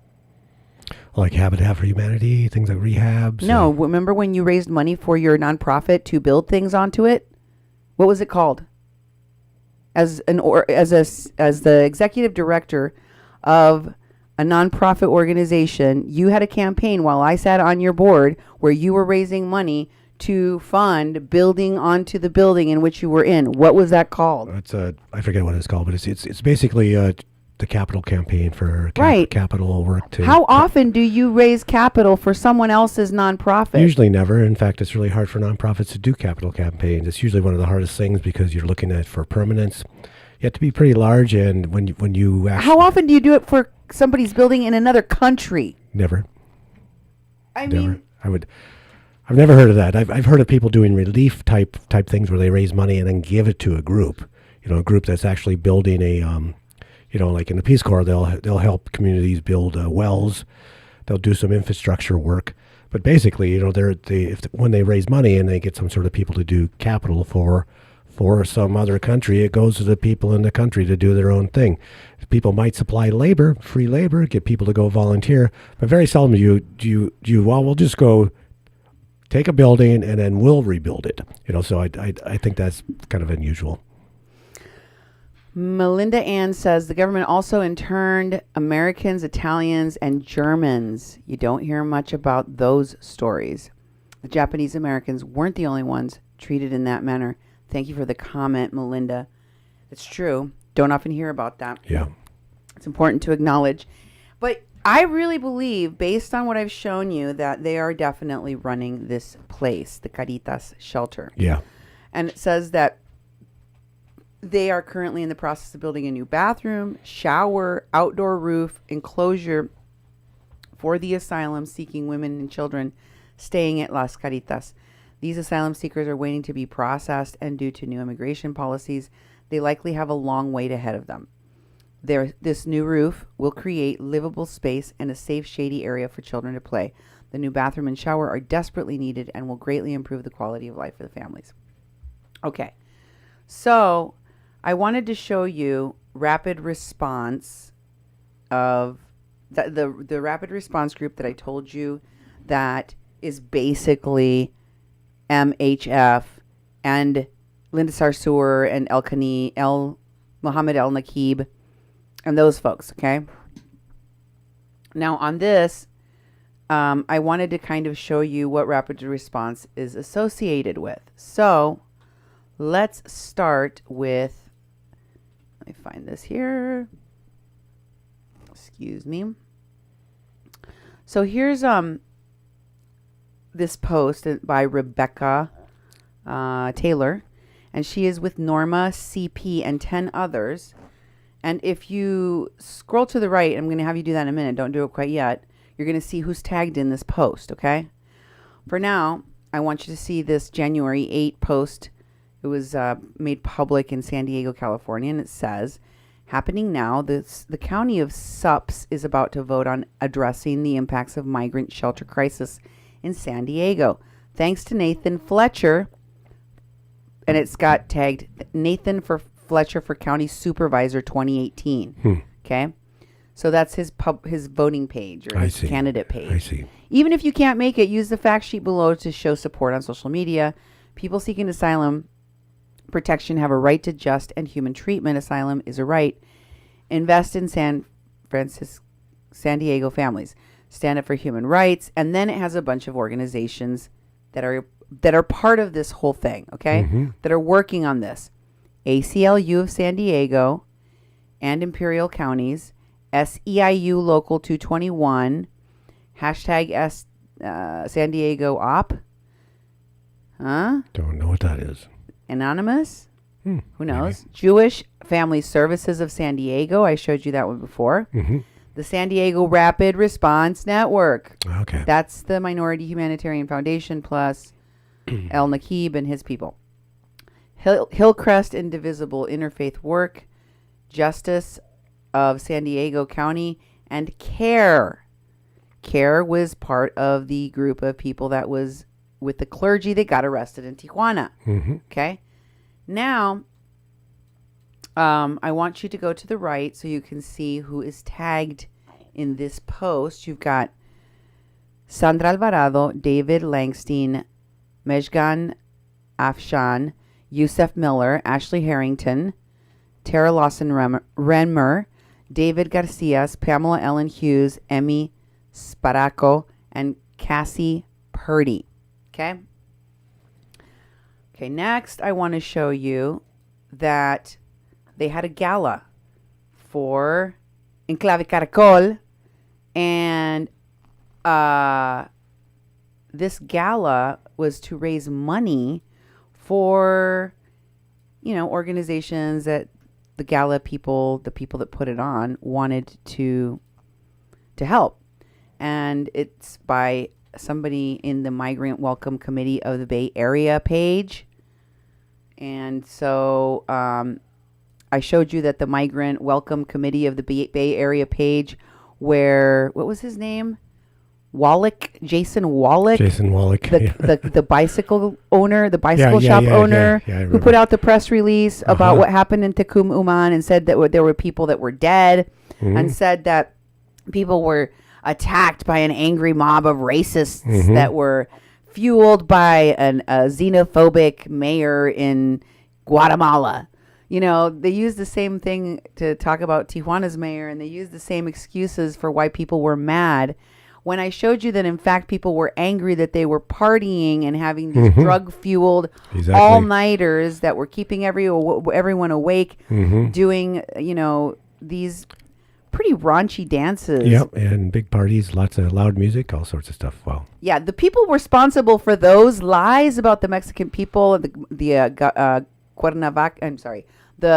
Guatemalan people, and spreading the lies about what really happened, are the same people that posted this. And a woman named Locura put this event in that page saying, "Hola familia, tonight we'll be sharing some information from the Migrant Welcome Committee of the East Bay on how to support the migrant caravan and projects on the ground. We'll be collecting funds, donating all our sales from Locura merch to Enclave Caracol Tijuana, Comida No Bombs, and also Al Otro Lado. Al Otro Lado. I want to show you how all of these groups are working in a network. That's what the Border Support Network page is. It in itself is not a nonprofit, is not a group. It is the umbrella under which all of these people that got together to work on this, that organized all of this, communicate. And it's not the only place, because now that we've outed them, they have to go to other places to communicate, and they have to communicate where those places are. But we keep finding them, and then they keep changing their names and so on and so forth. And then they put the same message in there in Spanish. Okay? So that's really the whole deal. They're raising money. Now I want to show you how Al Otro Lado is also connected to the new Sanctuary Coalition. Remember them? I told you the new Sanctuary people were, those clergy folks. Yep. The Al Otro Lado shared a live video. We are partnering with New Sanctuary Coalition to bring hundreds of clergy to the border to stand in solidarity with the thousands of refugees trapped in Tijuana by the United States government, violation of federal and international law. I like how they do that. You know, let's see. It says, I'll scroll down now. I got it. Tijuana by United States government, violation of federal law. Is that where you were? Yep. Together we'll accompany them in their journey to freedom. We will accompany them in their journey to freedom. And they shared New Sanctuary Coalition's live stream saying that the faith leader contingent live from a border in Tijuana. That was the faith leaders that were there that did a live stream that we had. Okay. There is no wait for asylum. The U.S. government has broken laws for years. Instead of sending military and tear gas, they should have sent people to help with asylum claims. We've said never again.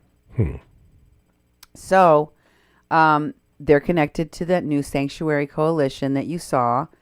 And then also, I wanted to show you how Al Otro Lado, yes, the group giving legal advice, the group that had lawyers detained in Mexico and deported by authorities. How come I'm in both of the windows now? I don't know. I'm doubled up. What? How did that happen? Nemo, help him. No. Go over there and look. Something happened. Al Otro Lado has Where'd Cindy go? lied. Isn't that interesting? I'm everywhere. Are you at the very top right now? Yeah. Or no? Yeah. Yeah, Supposed to have her. Oh, I see. Okay. It disappeared. It disappeared. it Oh, there it did. Where'd it go? Well, that is strange, and now she's doubled. Could anyone handle two Cindy's? I don't know. Maybe. Can we put up the Al Otro Lado immigration defense post. Immigration defense. Cindy, yeah, click on that one. That's what happened. Okay, we figured out what happened, yeah. Right. Click on that. It's back up if you want. Tap it back up. Like this. Yeah. To the top. Yep. Drop it. Yep. Okay. Phew. Figured it out. Now the post you're looking for? The al otro lado immigration defense Barretal lies.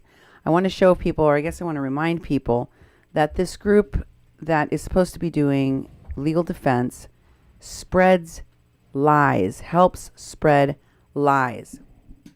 So the group that they're working with, immigration defense here, that was it right there. It says, go ahead. This is one of the people helping them from the immigration defense team they're working with, al otro lado, immigration defense. And it says from Lindsay Takslowski. Yep, that sounds about right. Who says, getting reports from an immigration defense team on the ground at El Barretal that the conditions are worsening. There's a lack of clean cups and plates. So people are taking items out of the trash and cleaning them just to eat and drink. Heavy rain just started and a majority of people are outside. Of course, we know that's not true. They have a picture of someone taking a cup out of a trash can. Mm-hmm. Because the Marines were serving the food. Yeah. The Marines served the food every time they served the food. Outside food was not allowed in there. Mm-hmm. And so the idea that things were on the decline when after the initial big amount of people at El Barretal and the numbers dwindling, things just got better and better. The space freed up more. Everyone was intense. They had people put on risers, on wooden risers, so they didn't have to get their tents wet. But of course, al otro lado, at the very bottom there, you'll see they just say, thanks for sending Rockstar staff to help on the border. Appreciate you. So these are the kinds of things that they are lending credibility to, which helped in Tijuana to keep people from getting humanitarian aid from the Mexican people. That's what they were causing. The Immigrant Defense Law Center posted this story about what they do, and I wanted to read this to you. All right. It's got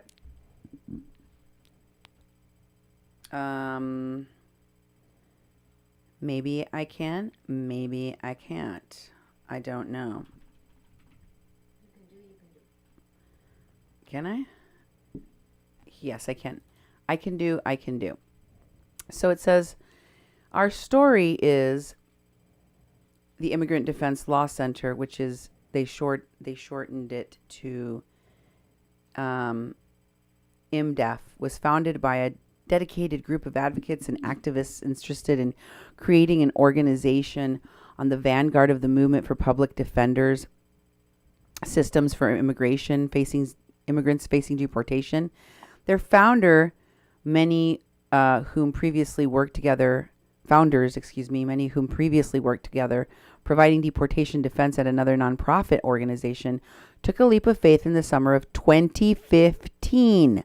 Once again, these people didn't do this work, especially not with this country, not with these people, not with the country, not with the people that emigrate here more than any other people, not with the people that make up the most people, the most bodies in detention centers and have always. Mexicans. I know this. I know this because I have studied it. I know this because I've worked in the field. These people are carpetbaggers. At least, at the very least, they are newbies. They are newbies to the scene. There are plenty of other people that have been doing this work for a lot longer time. Do we need more people? Hell yes, all the time. But you, as new organizations, should be deferring to the organizations that have already been doing the work with the people most affected. and letting them take leadership roles, and you take supporting roles. And then, of course, they say, when the generous financial support of Bishop John Bruno and the Episcopal Diocese of Los Angeles, with the Episcopal Diocese of Los Angeles, Immigrant Defense established itself quickly as one of the premier immigrant rights organizations in Los Angeles. Our organization would never have come to fruition if so many others in the immigrant rights community had not stepped up to help us along the way. Immigrant Defense is truly a product of the larger immigrant rights movement. Since its beginning in 2015, was moved from working out of its founders' living rooms into the beautiful Maldiv building in downtown Los Angeles. It's grown from a handful of attorneys to a team of 40 staffers. So they say that they focus on situations including unaccompanied children and youth, adults with mental health challenges, legal permanent residents facing deportation due to unlawful conviction, detained youth empowerment project, and they have social service case managers. They also do advocacy work. So that's who those folks are that are working with Al Otro Lado. And who else has been working with all of these folks, as you know, of course, is Digital Smoke Signals. Here is a post by Wiaka Eagleman of Bertie Gutierrez. And it was originally posted, I think it was a live stream. So that's just a screen capture of the live stream of Bertie Gutierrez's video. That was posted by Digital Smoke Signals, Myron Dewey, at the time when they went there to take her donations, right? And it was posted here by Wiaka Eagleman. That's Dwayne Redwater's buddy that was in Tijuana with them. Remember? Oh, yeah. They're promoting the GoFundMe, the Eagle and the Condor United. And, of course, they want you to give to these other organizations, which are below the video of Bertie. And you can see the very same organizations keep popping up.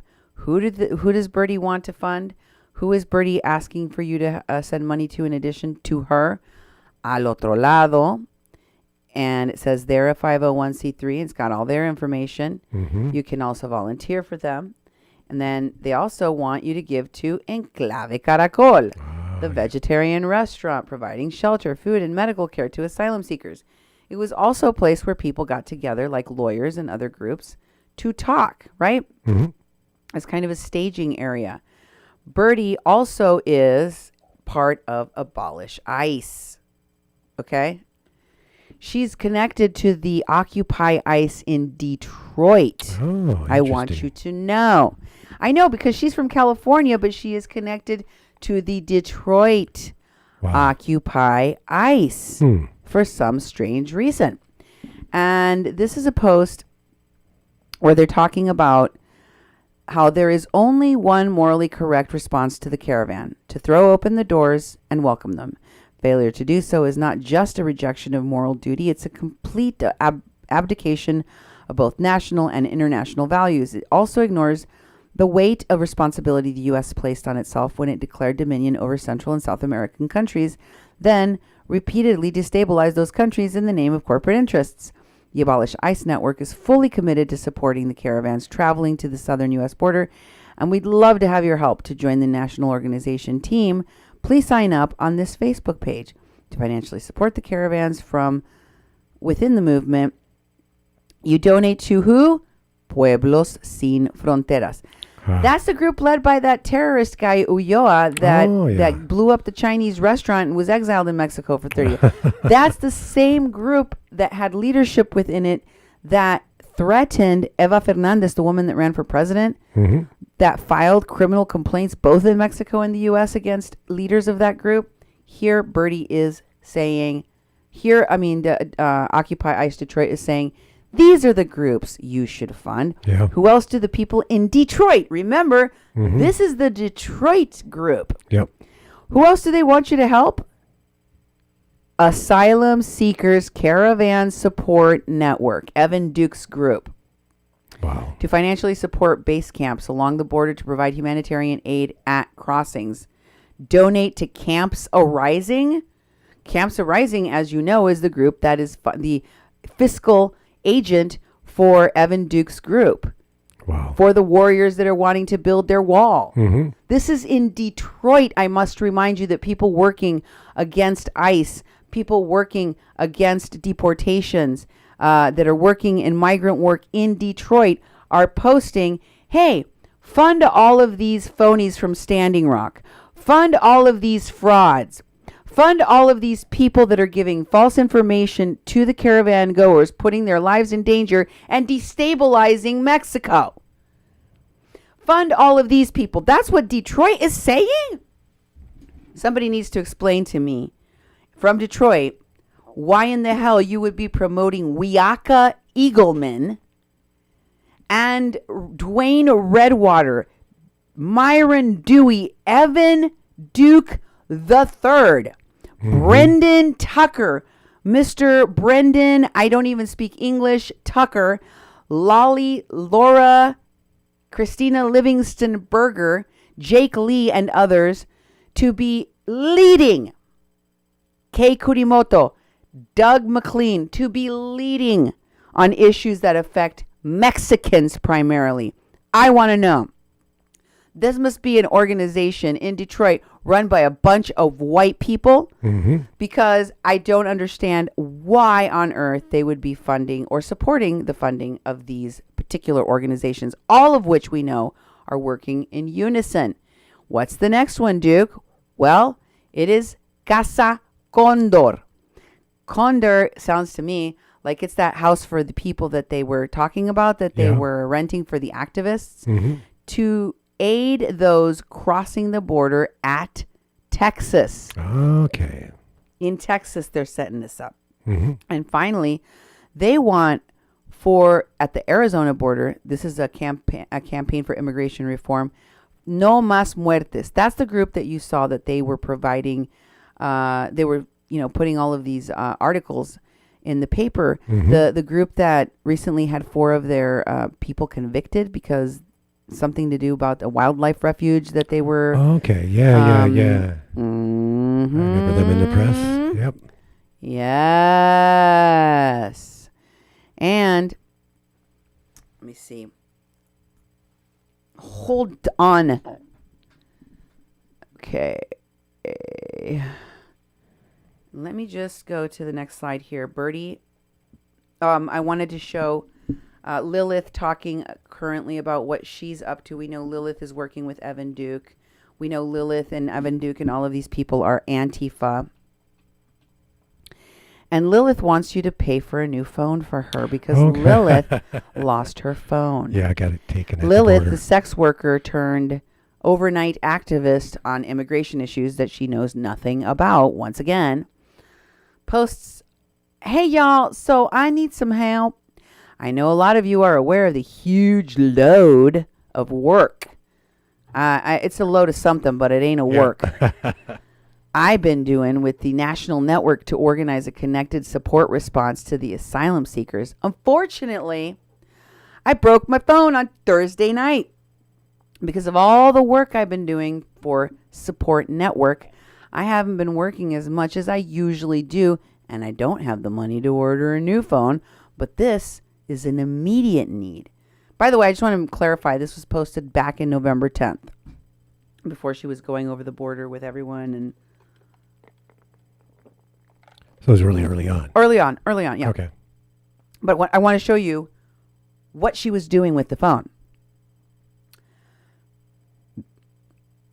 She said, this is an immediate need. I've been hosting/facilitating regular planned conference calls connecting together organizers from Cosecha. Remember Movimiento Cosecha that was out there doing bad translations and giving misinformation on their live streams?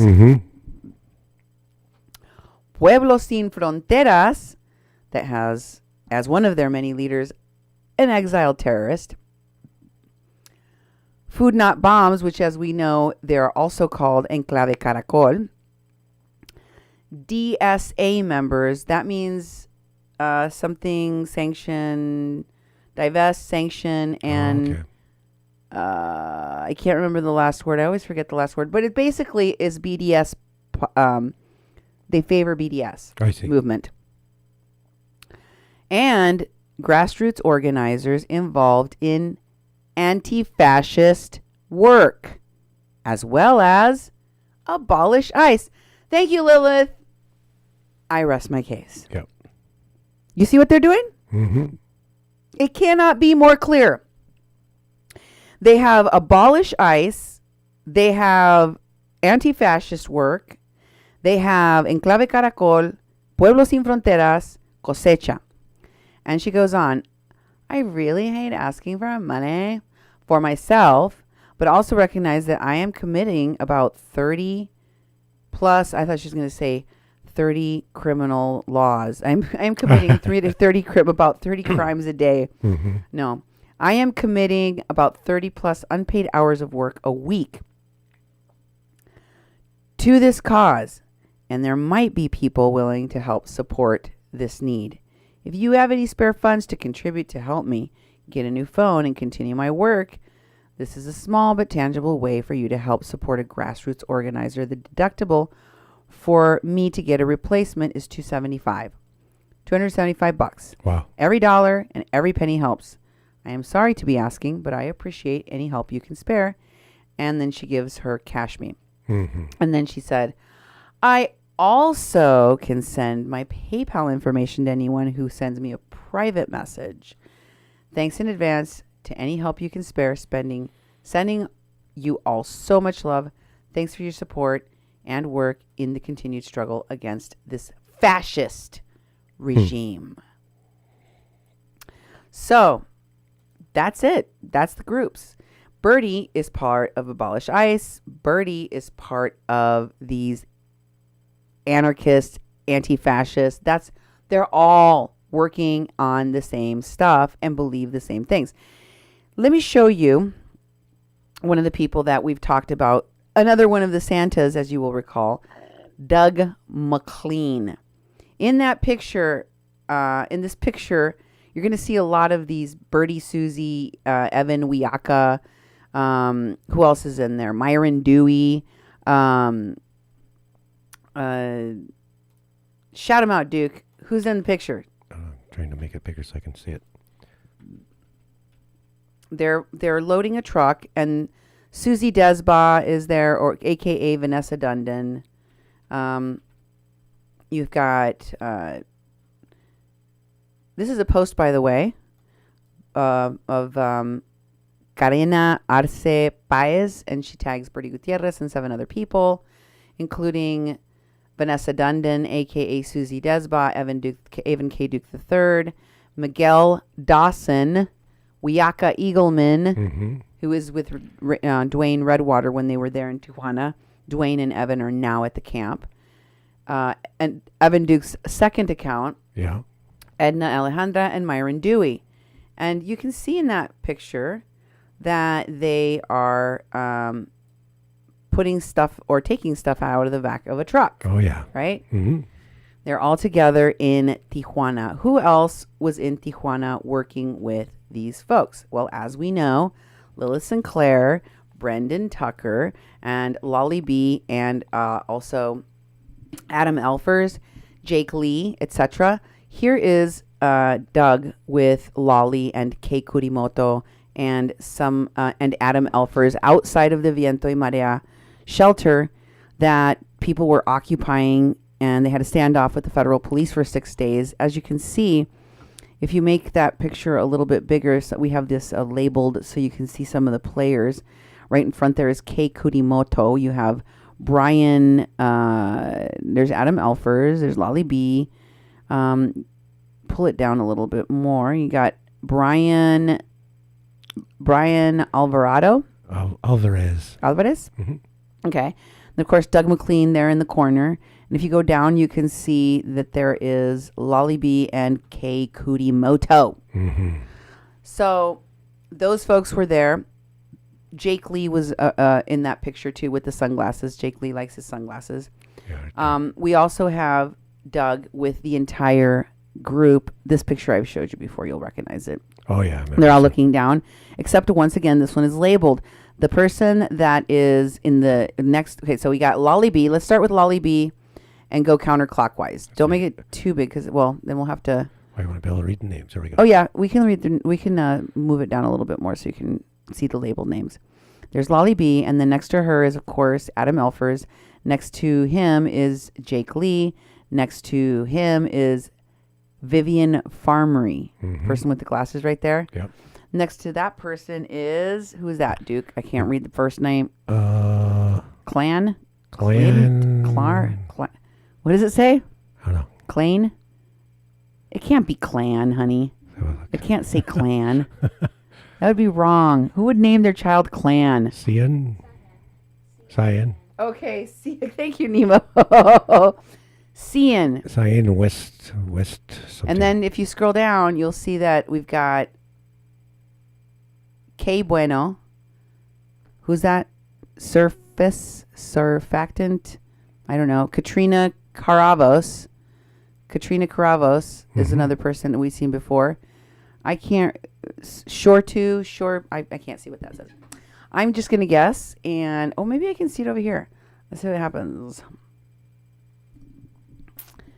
Katrina Caravos. Surf 2. K Bueno and Surfco. Surfco. Surfco. Man, I need a loop over here. Somebody give me one of those magnifying glasses. Okay, so these are all of the people that were working down at one point with Doug McLean. And then, of course, we saw Doug McLean whiz all the way out here to the Indigenous Peoples March, right? Yep. But look, this is a photo from quite a while back. And here are all the same players. There's Chase Iron Eyes' daughter. There's LaDonna, Brave Bull Allard. There's a dude I don't know. And then next to him is Doug McLean. In front of him is Kei Kurimoto. We've got Tina Pugliese. We've got John Gonzalez. We've got Nathan Phillips and his daughter. And then, I don't know, some photobomb lady down there. I have no idea who that is. Yeah.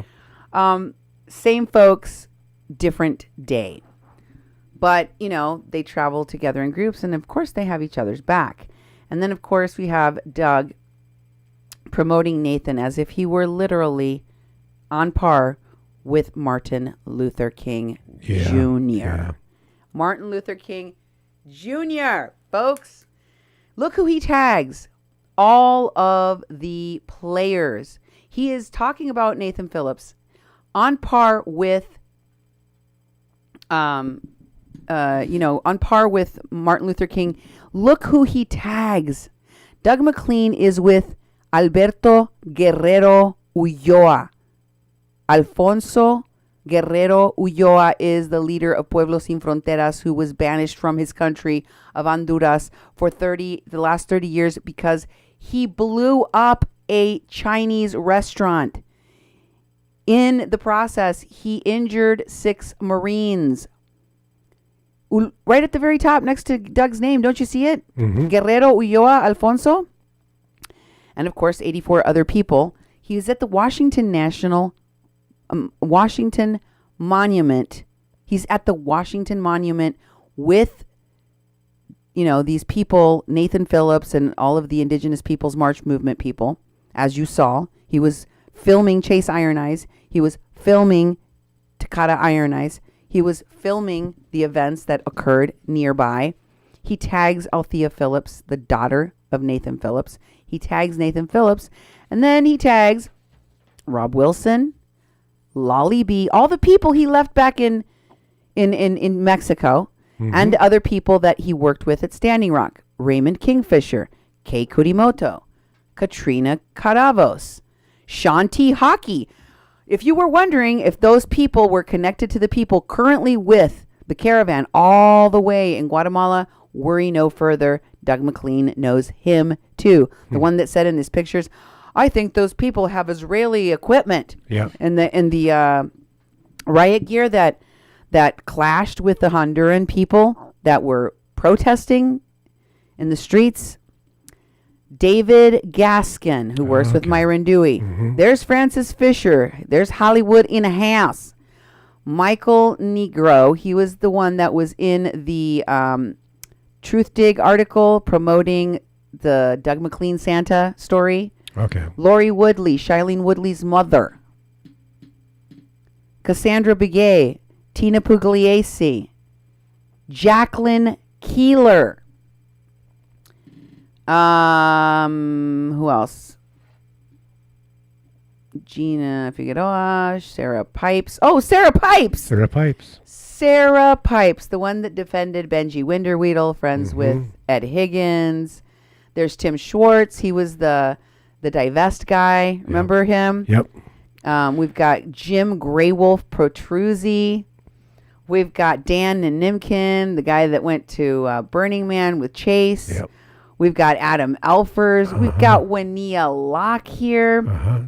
We have Josh Fox, the filmmaker, the one that made Awake with Myron Dewey. We got William Hawk, the founder of Indigenous Life Movement.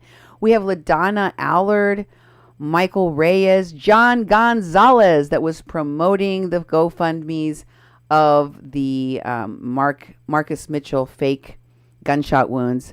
We have Althea Phillips, the daughter of Nathan, Myron Dewey, Takata Iron Eyes, Johnny Dangers, Winona LaDuke. Oh, yeah. I mean, Brenda Norrell of the news organization. We have Prolific the Rapper. Look at, there's Susie Desba. There's Nomiki Konst. Okay? I just had that on my show the other day, right? Yep. Tara Hauska, Cliff Matias. You remember who Cliff Matias is, honey? No, I don't. He is the guy that first put out the name of the aim hat, the red aim hat wearing guy, Alvaro Oh, yeah. Yeah. Andrade, that told the kids to go back to their country, that was in Red Rum. Yep. The Red Rum, the motorcycle club, security, and organizers of the Indigenous Peoples March, Cliff Matias.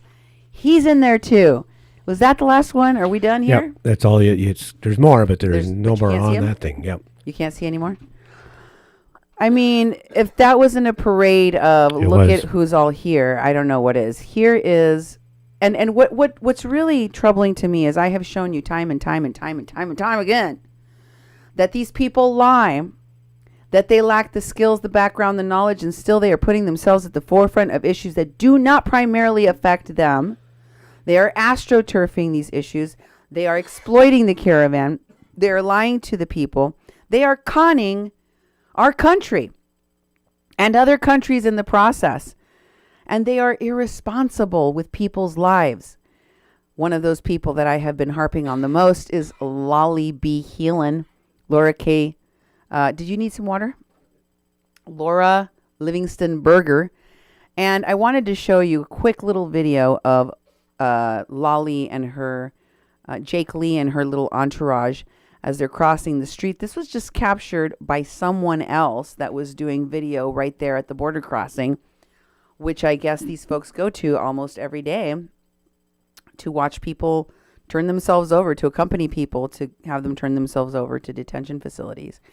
And notice the therapy dog, quote unquote, that Lolly has with her, how it lunges at a person and nearly gets away from her. This is not a trained therapy dog. She just likes to call it that so she could travel around with her dog. Here's that clip. You know, in this life-changing experience, this really intense experience. So sorry. This is the wrong clip. And it was. And then they don't know when they're going to see you. You played the Lolly's dog attacks child. We needed Lolly's dog. Here's that video clip. Did you see that? Let's show it again. She has zero control over this dog. Boom! And it tries to lunge at that man. But she manages to get a hold of it. I've seen her in front of Viento y Marea, the shelter, letting that dog just off leash. She's not even watching it. She takes this dog to the shelter to play with the kids, as I've shown you in post.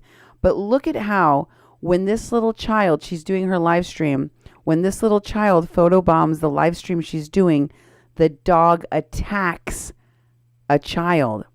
And Lolly then addresses the fact that this child, and you'll see the child does not pull the dog's tail. The child does not yell at the dog. The child doesn't, like try to lunge at the dog or anything weird. He's just trying to get behind Lolly B and kind of be in the video. You see him like trying to put his head and photobomb the video. And the dog attacks the kid, scares the hell out of him. And Lolly says, "Someone scared my dog." Screw the kid. Yeah, really. She didn't have any concern for the child. She's like, "Someone scared my dog." I was like, wow. Way to care for the children. Here's that clip. In this life-changing experience, this really intense experience. So sorry. And then they don't know when they're going to see each other again. They don't know what's going to happen. Déjalo. No sé qué pasó. ¿Lo asustaste? No lo vi. Porque antes estaba jugando. Sorry, I don't know. I think someone scared my dogs. Someone scared my dog. Now, could you see? Is that the bottom? Did you cut off some of the video? No, that's the wrong video. Did you cut off part of the video? This life-changing experience. There's a little kid's really head in the corner. Can you see that? Sorry. And then she says to him, and then they don't know when they're going to see each other again. In Spanish. They don't know what's going to happen. "Did you scare my dog?" And then the little kid leaves, and she says to him, "You guys were playing earlier." Yeah, I'm sure he doesn't want to play with your dog now. And he's a psycho. And then she turns back to the camera and she said, "Someone scared my dog." Yeah. How about someone scared that child? Mm-hmm. And if I saw that the owner was as careless as you are, I would not want to go near either of you again. She did not go and check and see if that kid was okay. She just kept on right on last streaming. That is pretty scary. But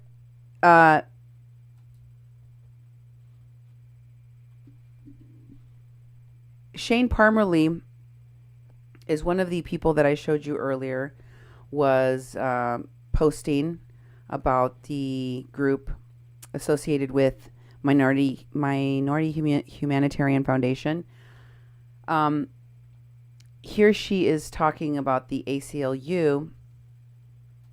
Could you start reading that, Duke? Sure can. Shane Parmerly. General info. We're just starting to send out on ways to help. We have other actions we're asking people to do, but we're still formalizing. It's not like we have a staff to get all this work done. It's really just folks volunteering as the best we can. Indivisible is a nonpartisan organization, and this is a nonpartisan event. Anyone who would like to support the Families Belong Together March is encouraged to share our flyer and calls to action. With their networks, we greatly appreciate help educating friends and colleagues on this travesty and appreciate the efforts to encourage them to take specific actions that'll help affect real change. And then it says, based on recommendations of local community and immigration groups who have dedicated their lives to protecting children going through the immigration process, we ask that no one protest at local children's immigration shelters. And then she said, donations can be established and vetted groups have been listed below. These are the groups they say are vetted. Okay. Do you know how crazy that is, given the people that they're associated with, the people she's associated with, that she's promoting? It's pretty crazy. So the first one, of course, is Al Otro Lado, which you recognize. Mm-hmm. Then they have the detainee phone account, which is PayPal for the refugee camp. I don't know what that means. The organization working with the detainees here on the ground is Pueblos Sin Fronteras. Once again, promoting the group led by a terrorist. Yeah. Then they have Kino Borderline Definitive I don't know. Initiative. It is a faith-based organization. KBI strives to respond to the most critical needs by respecting the God-given dignity of human persons, fostering binational solidarity. And I hadn't heard of that one, but of course then there's this ACLU. Okay. And they're saying they filed the lawsuit on behalf of asylum seekers. I thought it was that Otro Lado that was saying that they did. Maybe they did it together. Or lawyers from both of their organizations did. But you can see Shane Parmalee is definitely promoting these groups. And here she is talking about Betty DeVos's yacht being sunk by Antifa. She says, I recently made the acquaintance of an amazing activist artist. I think this is the beginning of a beautiful friendship.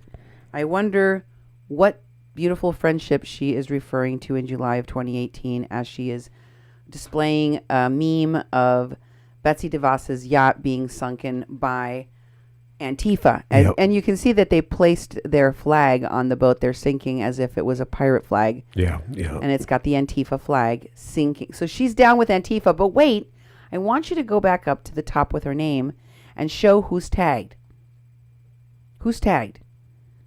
Julie, no last name. Okay, Julie. That's the same person in Minority Humanitarian Foundation. That's right. That runs the organization along with Mark Lane and James Alaya, okay? And she's tagging her, making it very clear that they are connected to Occupy ICE and Antifa, okay? But if you're still not sure, here is Shane Parmalee posting about her gal pal Yvette Falarca. Because you know what? She admires Yvette Falarca. And Yvette beating people up and committing assault against people, even though she's a teacher and should be setting a better example for our youth, that doesn't stop Shane Parmalee, I can't say her name. Parmalee from admiring her.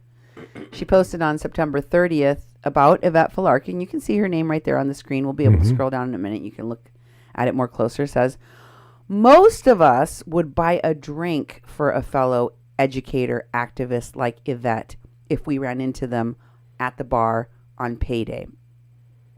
You can do something better. Donate to her defense fund. This woman who just posted about sinking Betsy DeVos's vote with Antifa is now promoting you to give donations to a violent person who runs an organization closely affiliated with Occupy ICE and Abolish ICE and Evan Duke and Minority Humanitarian Foundation. Al Otro Lado, Pueblos Sin Fronteras, and many other organizations I've shown you here on my show that are violent, that are criminal, that are willing to break the law to get what they want. She says, Parmalee continues, our government has a long history of targeting leaders of civil rights activist groups. And currently, they're trying to silence Yvette in the hopes of stopping the movement she's helped build with her leadership role in BAM. This woman is outright promoting BAM. Donate now and make sure she walks out of court in Sacramento on Wednesday and when the DA tries to revoke or increase her bail. This is from last year, Duke. Wow. This is from September of 2017. You think that the people that are promoting this woman a year ago from a violent leftist organization aren't working with the same woman that is closely affiliated with Evan K. Duke III and the Occupy ICE people? We saw that there were posters papered all throughout Cinco de Mayo outside of the Benito Juarez shelter in Tijuana, where they were exploiting, where BAM propaganda was exploiting the caravan and encouraging them to go and terrorist style go to the border wall and shut it down and have a violent clash with border authorities. And that is exactly what they did do on November. That is exactly what they tried to do again, or they did do again on New Year's. This is what they do. Parmerly promotes them. And here she is talking about Mark Lane and Mohammed El Nakib, who is associated with Linda Sarsour, about the chicken pox and the hotel, the kids with the chicken pox that got let out of detention, and the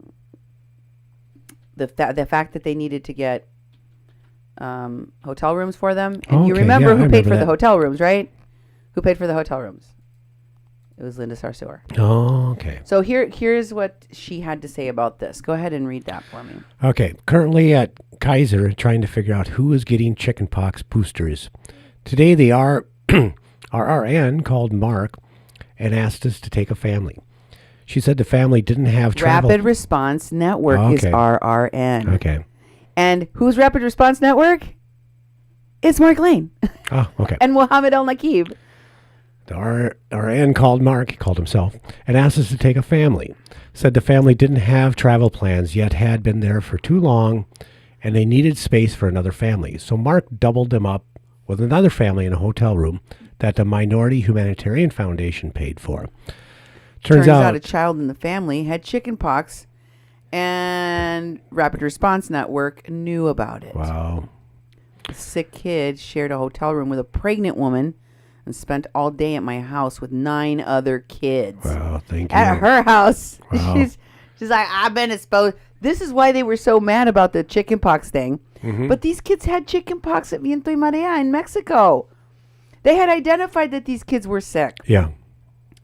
So now we're spending our day rearranging travel, contacting people who were exposed, figuring out how to get everyone boosters, locating housing because the family can't fly out until they're cleared of chickenpox. Yeah. And a few other things. Yeah, a few other things. And they have Mark Lane down below comments. And basically, he tags Lori Saldana. And I'm not exactly sure who she is, but I think she might be somebody important-ish, like Health and Human Services. I don't know. I'm not really sure. I'm not going to say. Here she is talking about James Elia, and there's a bunch of articles here with Shane Parmerly and James Elia and Mark Lane. These articles show their activities together. Basically, protesting and doing all sorts of other activities. In the first one, the first article talks about them. James Elia serves Ben Kalesho while Mark Lane speaks during public comments. Then there's Mark Lane calling out preferential treatment for National City Council member CEO Cano. The 5 years he's not paid his fines or fixed his property, while other National City residents something. Then there's another post by Shane Parmerly. These are all posted by Shane Parmerly. You see that? Yeah. James Elia speaking about his past experience with Ben Kalasho and how he just serves him for Mark Lane lawsuit. And then they've got somebody, Mika, gets hauled off about 5 minutes into the video. Police explain our impending arrest to Mark Lane and me. So they're going to get arrested. See that? Yep. They explain our impending arrest to me and Mark Lane. And she's the one posting the video. And then there's another live video. Amika meet and greet with St. Luke's Episcopal Church in North Park on 30th. Come check out the Amika Bridge community being proposed. Then there's Shane Parmerly, Mark Lane, resistance and action. Looks like there's some action. And then there's another one, Shane Parmerly, Ever Parmerly, Mark Lane pose for a picture shortly after getting arrested on Sunday. So they posed for a picture after they were arrested on Sunday. That's them up there in that, with 3 people standing there. Yeah. Wow. Mark Lane, Shane Parmalee, and Arinakimika something were just arrested at National City Council meeting. Nicole Ramos and Mark Lane and Shane Parmalee are always showing up to change the world. San Diego downtown march. 5,000 people standing against federal government. Brian Sanders posted that. The one that I just read before was posted by Mohammed El Nakib. Okay. Another one of these was posted by Miguel Dawson. So besides Shane Parmalee, the other people posting these live videos of them all together going to all these protests and getting arrested together are the same people that work together on these organizational things. Donald J. Trump is at war with immigrants. Donald J. Trump is engaging in a war against refugees, asylum seekers, blah, blah, blah. And finally, we've got Break the Ban organizers grill El Cajon City Council over feeding the homeless. So they work together. They get arrested together.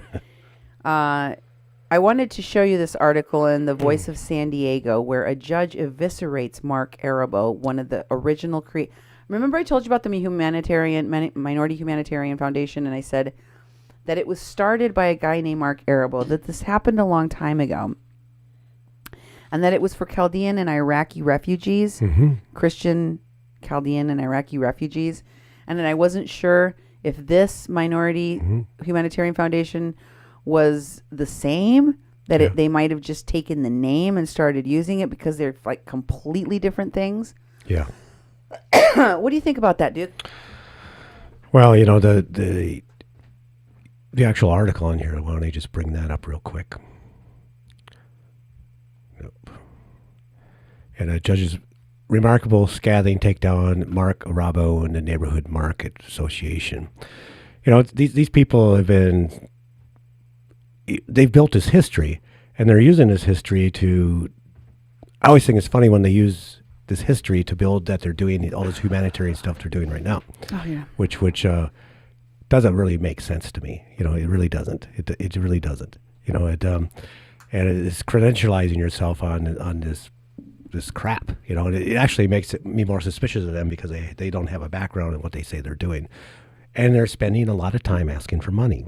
Each one of these groups and all these people seem to be at the lead. They're like influencers to try to raise money for these groups, and people are shelling it out. I'm amazed at the GoFundMes and the fundraisers and how they raise lots of money in short amount of time, and there's no accountability for the donors. You know, and we had buyer's remorse from Standing Rock. There were so many people who donated, and so many people came forward after a year and a half or so and kind of went, oh my God, I sent money to that person, I sent money to that person. So, you know, there's going to be a lot of stuff with the same thing, but people are getting caught up again. This article in The Voice of San Diego says that Mark Arabo, the original founder of Minority Humanitarian Foundation,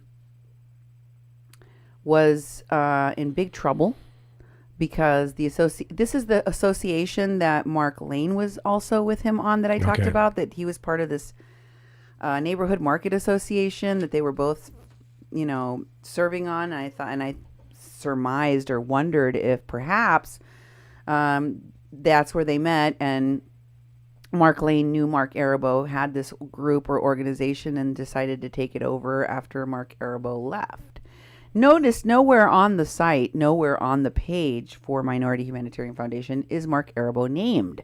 But he's pretty important because he was the founder, and it's very strange that he just disappeared one day for no reason that we can figure out. But maybe this is the reason. Maybe this article here explains the real reason. Because the San Diego Superior Court judge ruled Thursday on a lawsuit against Mark Arabo and the trade group of independent corner stores that he ran, the Neighborhood Association Market. The ruling is a doozy. The lawsuit from A&B Market Plus and other members of the association alleged that Arabo, who's also an activist for Christian refugees fleeing the Middle East, received improper payments related to the sale of an NMA building and for personal expenses. Arabo and the NMA have fought for political power for years. They've thrown money around to political candidates, earning fines and reprimands from state and local watchdog for campaign finance violations. Arabo considered running for office, and his brother, who ran the Neighborhood Market Association before him, lost a state assembly bid in 2008. The Neighborhood Market Association wields influence on issues affecting its members, from alcohol licensing to plastic bag restrictions, but it came up short in pushes against minimum wage hikes and banning booze on the beach. Now, in a scathing ruling that questions the credibility of Arabo and multiple witnesses, his lawyer called to the stand, Judge Richard Strauss, said the Neighborhood Market Association needs new leadership. I do know this, Strauss said. The organization should not be run by people who are running it now in terms of administering it. He said the group should be run by a receiver until its members can vote on a new board leadership overseen by an impartial election official. An NMA spokesperson said the organization plans to appeal the ruling.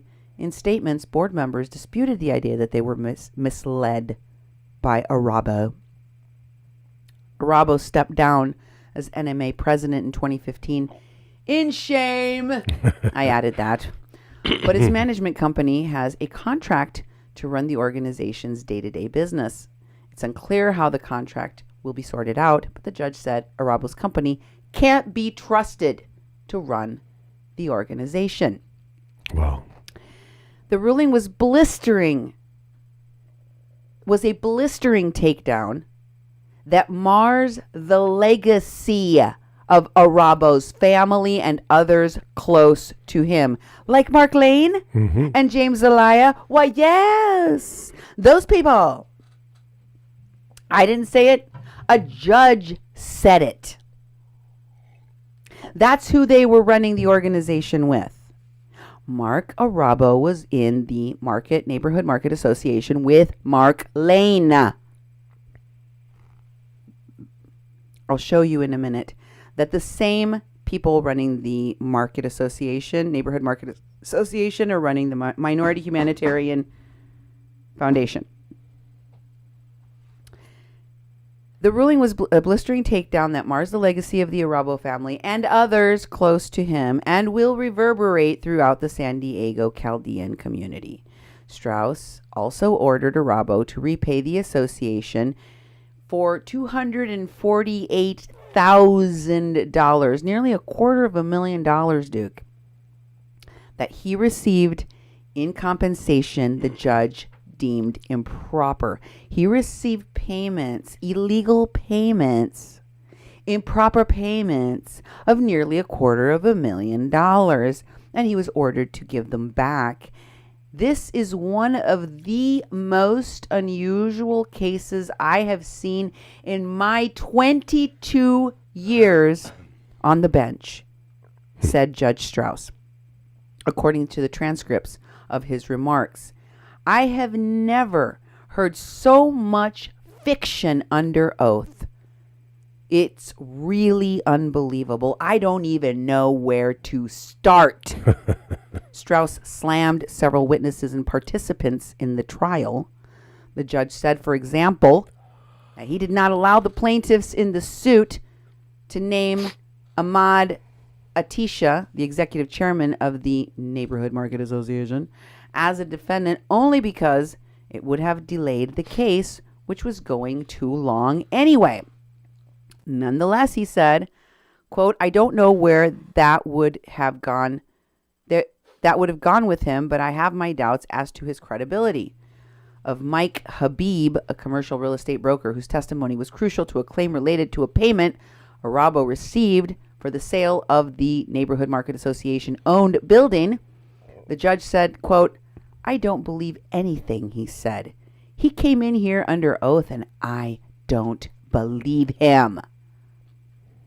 Habib was involved in the sale of the Neighborhood Market Association building. He wrote a letter to the Neighborhood Market Association board describing how valuable Arabo had been to the deal.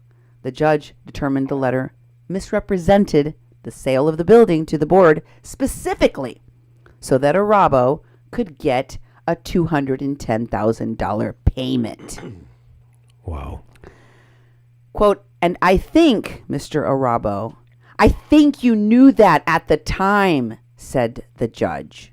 I think you participated in that, and I think you took that money knowing maybe you weren't in the room when the board decided to give you $210,000, but you knew what was happening, and you know the basis that was being sold that. The basis that they were being sold that. The representation made to the board over the transactions were simply untrue, the judge determined. There's no question in my mind that they were told all of the fabulous things that you did in the sale of the purported property supposedly, which were not true, said Judge Strauss. Strauss took specific aim at Arabo's credibility. This is the guy that Mark Lane was partners with. Okay? This is the guy that Mark Lane took over the Minority Humanitarian Foundation from. And this is likely the reason why Mark Arabo and his legacy had to go elsewhere. In shame. Yeah. And he's not mentioned no more. This is what He should have went to jail. He should have went to He should jail. have went to jail instead of just, and what did he get? That just had to pay some money back. Yeah. What did he do? Wow. And then he just disappeared from the organization and someone else took it over and now they're doing stuff to Mexicans. Yep. Now they're messing with Central Americans and Mexicans, these people. Arabo at one point said he couldn't confirm whether... So this is what the judge did. He took specific aim at Arabo's credibility. Arabo at one point said he couldn't confirm whether his handwriting was his on a document. After the plaintiff's attorney threatened to send the samples to a handwriting expert, Arabo conceded suddenly the writing was his. Wow. Quote, this is the judge speaking again. Your testimony, Mr. Arabo, is also incredible. To sit here on the stand and tell me you can't tell if that's your own handwriting, when even I could tell by looking at they're identical. And then, when faced with the concept that they're taking your handwriting exemplars and they're going to give them to an expert, then all of a sudden, you go home and you look at it further and come to a realization that probably is your handwriting. You could tell right here. And to try to say that you can't recognize your own handwriting is very difficult for me to believe. And I don't believe. Y'all understand why I have some reservations about Mark Lane and these people that they are working with? Yeah. And their shell company corporation style thing that they're doing with nonprofits to hide their identities, to hide what they're doing, and to lie to people. This is the lengths that the folks surrounding Mark Lane will go to. The judge also said Arabo's compensation structure, which included a personal expense account, in addition to his salary, Duke, Wow. that he could spend on whatever he wanted without any connection to the Neighborhood Market Association business. Wow. Was an illegal tax maneuver. Yeah. Crime after crime after crime after crime. Quote, again, this is the judge. It was clearly a tax dodge arranged admittedly to save the association having to pay employment taxes, Duke. They were avoiding paying employment taxes on W-2 type compensation, theoretically. Okay. You can't do that, Yep. said the judge. In a statement Saturday morning, the Neighborhood Marketing Association Communications Director, London Atisha, said the board knew that it was voting on when it authorized payments to Arabo. The board stands by its choice.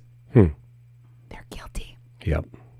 The judge's decision to undermine a unanimous vote and a 14-2 decision by the NMA board came as a disappointment to all of us, Atisha said.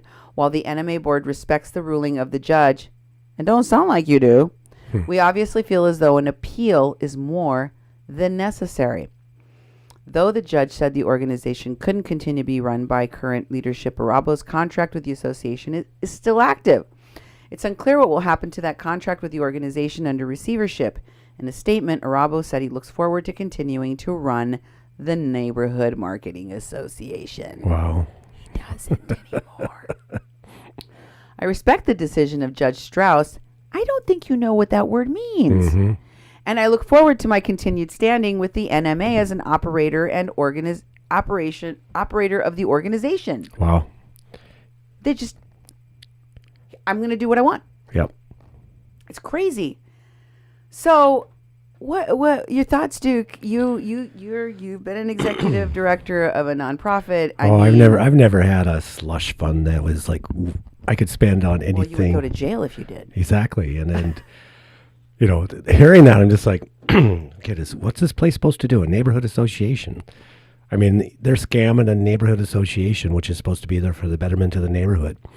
That is supposed to be the hub of activity and better the neighborhood. And it sounds like they were just trying to find a tax shelter, and who knows what they were really doing, and nonprofits can fall prey to this stuff. I think that's why they're targeting these nonprofits, is because the way it's set up, the accountability for nonprofits, there is employment tax. One of the biggest things nonprofits actually get stung with is that they don't pay employment taxes.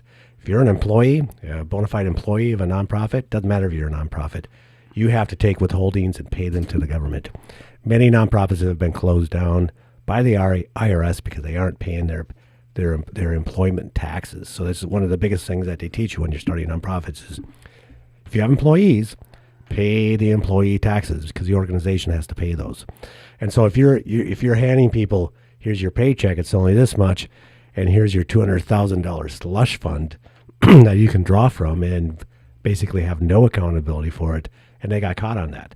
But it makes me think that they're trying to keep these nonprofits, they're trying to create them, they're trying to actually seize them, infiltrate them for the work that they're doing with the caravan, because it's just switching it up. And some people are pretending they're nonprofits, but then if they're going to get really significant dollars, they're going to have a little bit of accountability. So they're trying to funnel them through some existing nonprofit, and it takes a while to get caught. They're going to be packing up and moving out of these places well before they're going to be held accountable for them. In my opinion, anyways. This judge was so angry. There's a whole section in the ruling. By the way, there's great links in this article so you can go see the whole 210-page court proceeding transcripts. And there's a section just about what the judge had to say to these people who he felt were all a pack of liars. And he even told the Atisha guy that was the communications person for the board that said, we knew what we were doing and we're disappointed in the judge. He's like, dude, you are lucky that you are not a plaintiff along with Mr. Arabo, that you are not. I was going to make you a plaintiff, but they added you too late. So, and I didn't want to tack on a year or two more waiting for this case to come so that I could punish Mr. Arabo. So I let it go. But you need to be in the hot seat with this guy too, because you're just as bad of a liar. I mean, it was really, really scathing. And I had to share it with you. I know I took a long time to do that, but I needed you to know that the person that actually started this organization probably had to leave it in complete shame. Yeah. And Mark Arabo is he's not just a nonprofit scammer. He's also a policy wonk. He considers himself to be in one of those circles of people that have a lot of power. Could you put up the policy wonk? There it is. Oh, you moved it. You found it. And read that for me.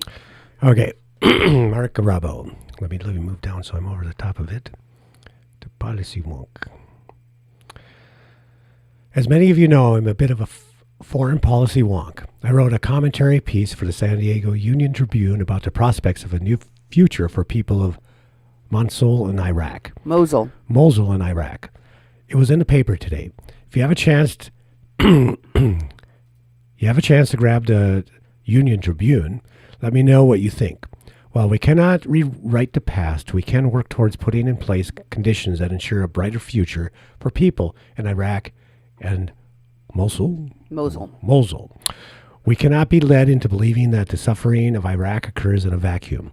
What happens in Iraq will most certainly have some bearing on our own lives in the U.S. And I think he has a screenshot of the article. Yeah, you can't really read it. Don't they have a website and they could actually post it? Oh, here it is. Got a picture and an article. Okay, so I just want to show you that Arabo's lawsuit that he was in, which he lost in a very horrible way, as you just heard the judge say, contained in questioning about the fact that Minority Humanitarian Foundation was in the same building as well as many of the other organizations that were umbrellaed under Mark Arabo, Mark Lane, and James Alaya. Okay. All of these people were working together, and he's asking again and again about this Minority Humanitarian Foundation and others that are in the same building. Like, basically, I think he's trying to establish, like, so these other people were operating in the same building, right? Mm-hmm. And the way that this person answers the questions is just crackers. Let me read this. So, answer. Right now, I don't understand the question. Can you, judge, question, or whoever's question, I'm sorry. Question. Does Refined Management basically operate out of the same office space as the Neighborhood Market Association? Answer. The New Market Association, Refined Management pays for the office as one of the obligations from the contract. And in Refined Management's office, the new Neighborhood Market Association headquarters is there, and it's a sublease that we do. And part of the agreement with the Neighborhood Market Association is that Refined Management has has all of the liability and all of the operating expenses now fall on Refined Management, so that all of the money still goes to the Neighborhood Marketing Association. Huh. All the income still goes to the Neighborhood Marketing Association, but all the liability has been transferred over to the Refined Management. Question. You can listen carefully to the question. I just asked you if you operated out of the same office complex, not the financial arrangements. And in the same office complex, is there not also housed the Minority Humanitarian Foundation? Question mark. Answer. Minority Humanitarian Foundation is also pays rent. It's a sublease. Every organization pays their share. Question. And you run that organization as well? Mm-hmm. Answer. No. The founder of the organization. This is Mark Arabo answering. Wow. Okay. He says, no, I'm the founder. So put that up so you can see it in the transcript. It's underlined in red. If you'll show us that, I can show the underlining where it says, as he is being questioned, you'll have to scroll down. It shows Mark Arabo being questioned about the Minority Humanitarian Foundation being in that building. And he says, and you run the organization as well as the Neighborhood Marketing Association. And he says, no, he's the founder of the organization. How is the founder of the organization not running his own organization that he founded? I suppose he didn't want to. He didn't want that one to be tainted yet. Maybe I don't know. He wanted to distance himself. I'm the founder. I'm not running things. I'm the founder. I'm just like a figurehead that sits over there. Because he's trying to make himself distant to the accountability. Which it's like I'm saying about nonprofits. It's easy to do, and it's being done. And it's really easy to do when people have a lot of resources and they want to funnel it through the nonprofits. And that's really the danger of getting involved in a lot of the stuff that these organizations are getting involved in.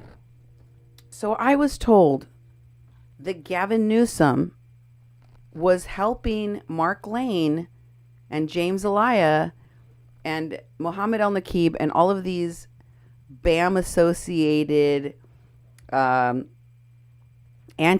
associated people that are causing all these problems in Mexico with the federal police, with Border Patrol, people that are lying to the Mexican customs enforcement officials.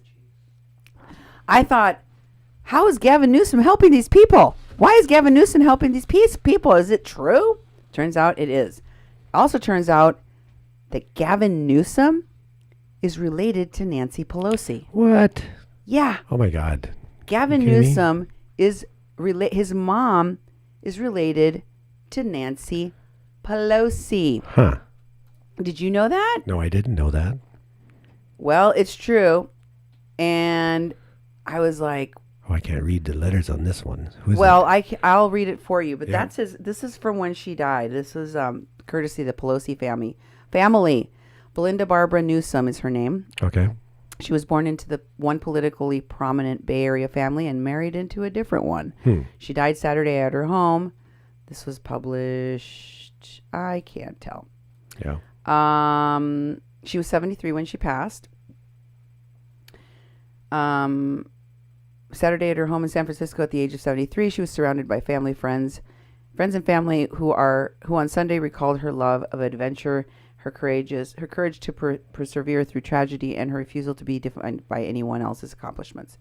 Miss Newsom, who went by Barbara and whose married name was Pelosi, was the sister-in-law of Nancy Pelosi. And the aunt, she's the aunt of San Francisco Mayor Gavin Newsom.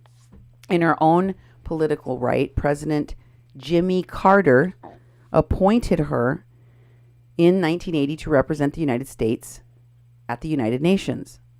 So Gavin Newsom's family is very much involved in politics, as is he, of course, and look what he's connected to. Yeah. Gavin Newsom's life story is pretty interesting as well. And let's see if I can find it. Gavin Newsom life stories. Oh, that one. I'll bring that up. It's kind of hard to read. It's from that PDF. Yeah. But give it a try. Let's see. I can make it a little bit bigger. Now let's scroll along.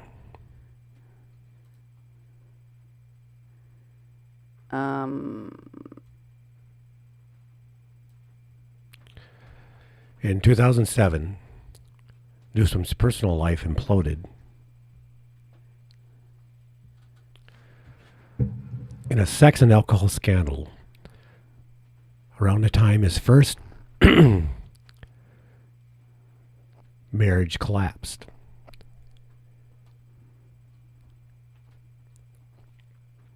He had reports. He was spotted around town with an underage date who was seen drinking at one social function that they attended. The San Francisco Chronicle said that he admitted he had an affair with his appointment secretary, who was married to his campaign manager and deputy chief of staff. What? Yeah. What? Yeah. Oh Keep my going. God. Newsom sought help from Silbert, founder of the Delancey Street Foundation, a highly regarded rehab center for hardcore addicts. Yeah. Drug addicts, actually. Yeah. I'm not sure you would call him an alcoholic, Silbert said, but from day one, I told him no more alcohol. And he has stopped. Just that simple. Just tell him to stop, and he did. Newsom left a trail of betrayed friends and colleagues, many of whom say they will never forgive him for the affair. The voters forgave him. The voters forgave him, though. They re-elected him with 72% of the vote. Wow. Yeah, is it crazy? Yeah, he's been groomed for higher office since he was appointed by San Francisco Mayor Willie Brown to the parking and traffic Politics are strange. to the parking and traffic commission in 1996. So he got appointed to a city office. The following year, his politically connected father urged John Burton, then a Democratic senator, to lobby Brown to appoint his son to the San Francisco Board of Supervisors, a body so diverse the position was jokingly called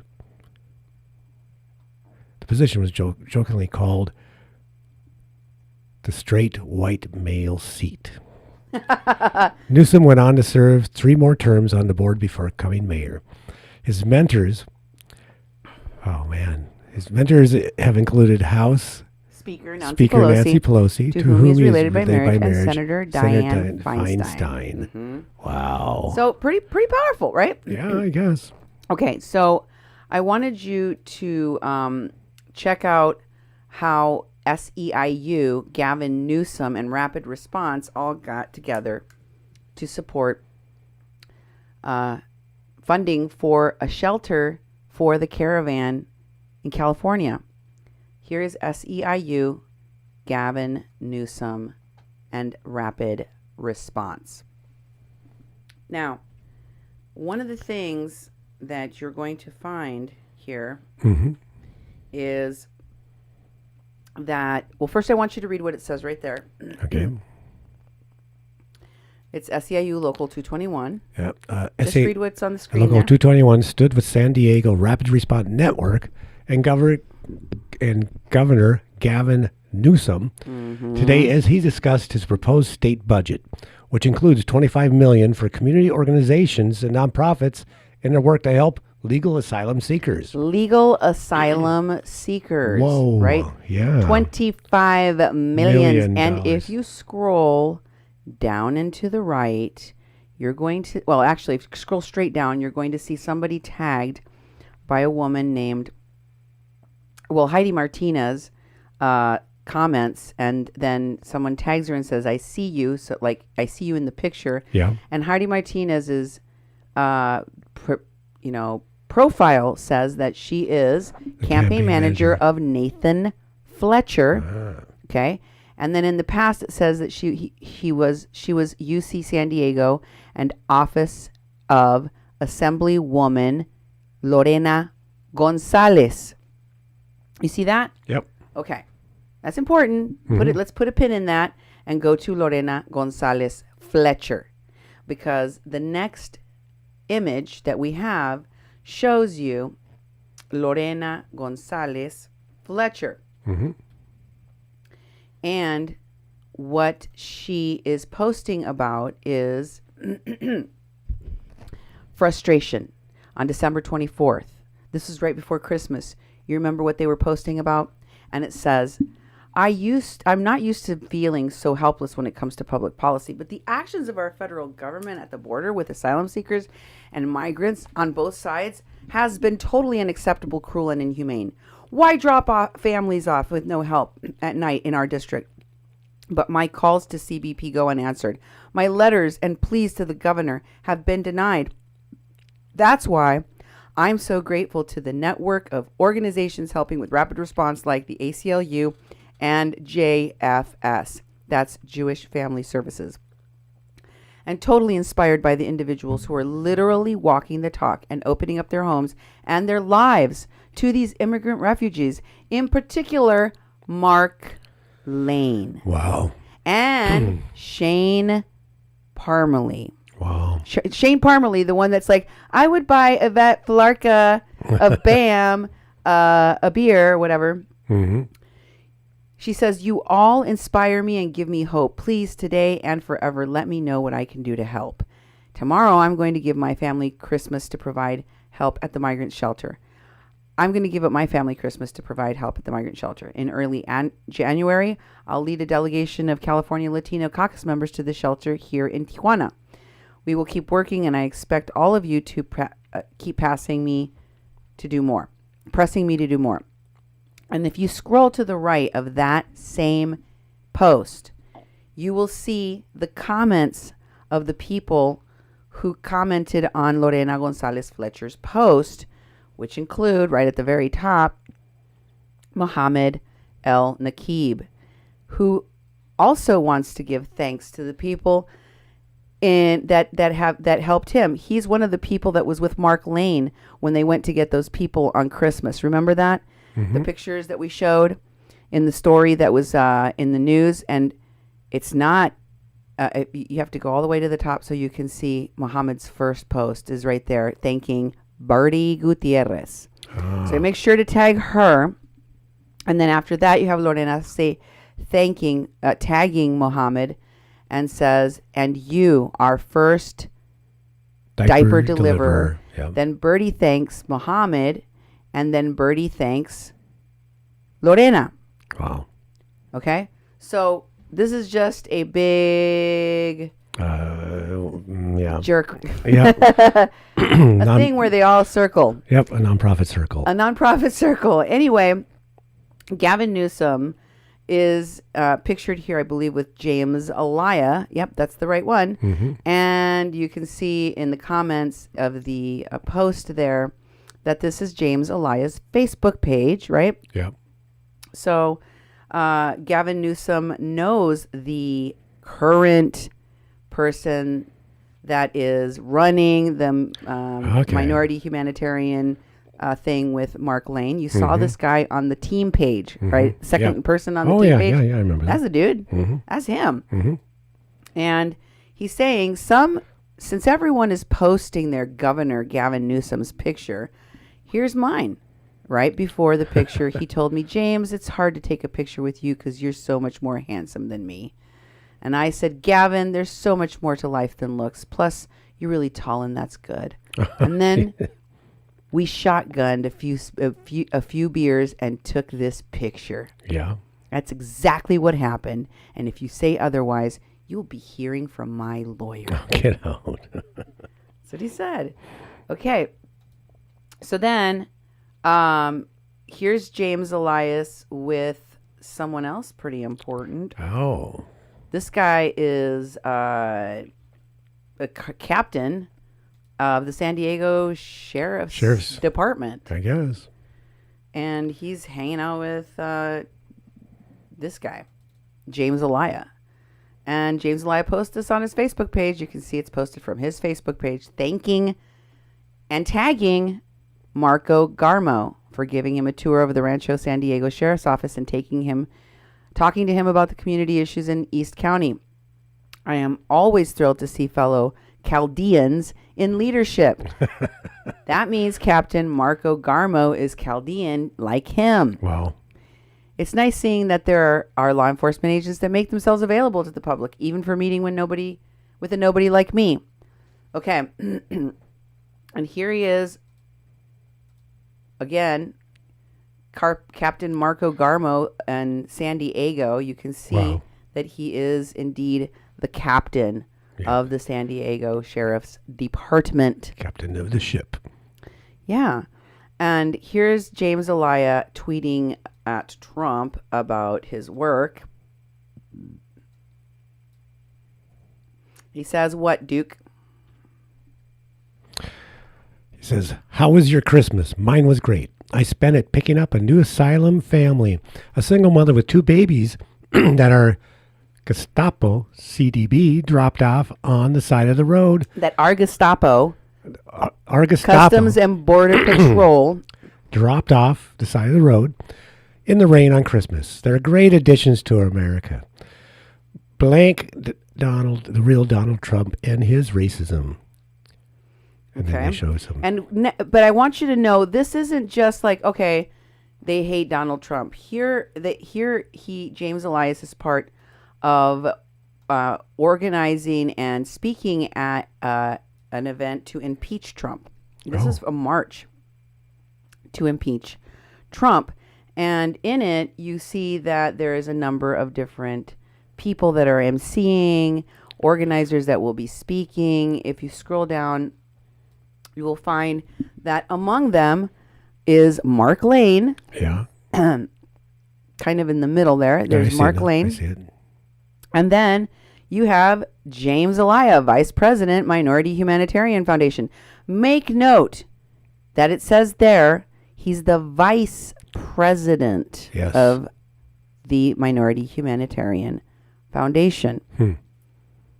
And as you can see, their demands of Donald Trump, they're going to be marching for his impeachment, are the following. Donald Trump has been in violation of the Constitution from the day he was sworn into office as president. We cannot abide a Congress that turns a blind eye to the constitutional breaches of our commander-in-chief. We demand Congress does its job and commences with impeachment proceedings immediately.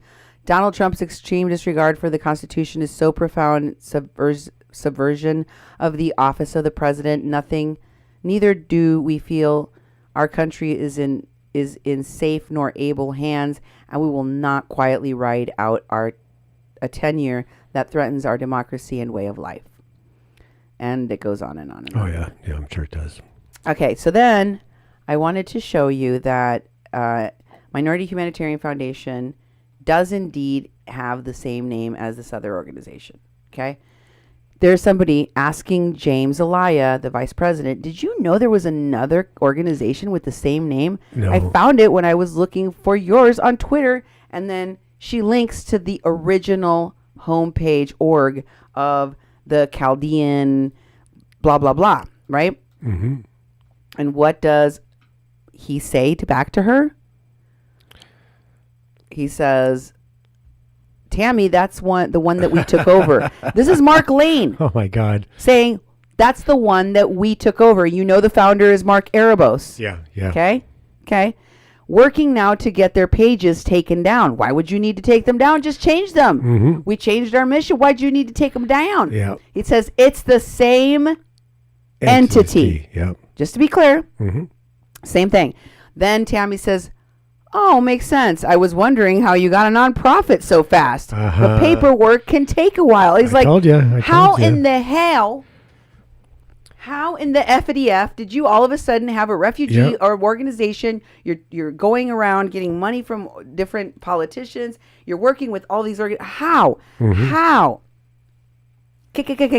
Yeah. And then this guy is like, they told us. Here's James Elias. With the MHF takeover, talking about how he says they're going to be doing this work. He says, let me announce what's next. Before running for office, this is in November of 2018. This is on November 26. He's like, we're going to be doing refugee work because we just decided to do it right now. It's happening. Yeah. Let me tell you what's going to happen next. Before I ran for office, I did refugee work for a long time. There's more work to be done. I'm proud to announce that we have a new team at the Minority Humanitarian Foundation with myself, Mark Lane, and Julie. Oh, yeah. Julie, we saw them on the team page. I'm excited to be working with these two people on something that we all have been passionate about, and that is immigrant rights. No, anti-fascists and anarchists, BAM, Linda Sarsour. That's what you all have in common. Yep. It's not immigrants' rights. No. You are lying to immigrants. You're lying to people in the caravan. You are conning everyone. You are conning this country. That's what you're doing. And these people are confidence men. Look at how they lied to this judge. He was exacerbated. I highly recommend that you go and look at the ruling and the comments from the judge, because you will get to see what kind of people Mark Erebos, the founder of the Minority Humanitarian Foundation, and the now 2 other people that continue to run it, which work with Mark Erebo. So here is James Elias. Vote James Elias post and tags. Did I skip something? Yes, I did. I skipped so many things. I'm so sorry. Here's the EIN number. So they do have a 501c3 there still. Here's James Elias accounts. Oh, you haven't shown the EIN number? You have to scroll down a little bit to move it around. But this is, that's their EIN number. Yep. And here's the Elias accountant. This is listed in this. Oh, that's the accountant? He's listed in this. Prominent.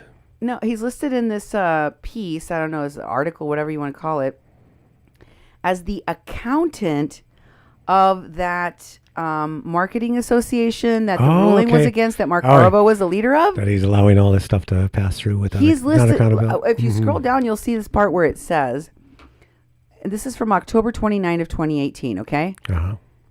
And it says that it's talking about this Republican guy named Gary, and then it says there's 2 other incumbents that are going in.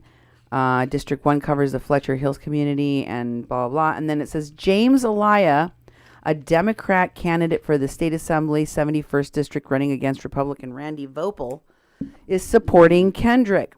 As a lifelong Democrat, it's not often that I prefer a Republican over a Democrat, said Elia, accountant, director of operations for the Neighborhood Marketing Association. The one that got sued and Mark Erebo had to pay nearly $250,000 back for? I guess. Yes, that one. However, just so you know, because if you were thinking, well, maybe Elias didn't have anything to do with that other deal that was clearly fraudulent and nobody went to jail for. Oh, he did. However, in the El Cajon City Council race, I'm supporting Gary Kendrick. I trust Gary with the future and of the city. He's truthful, blah, blah, blah. And then it says, Mark Lane, James Elias campaign manager, said, our support of Gary Kendrick, blah, blah, blah, blah, blah, blah, blah, blah. And then it says,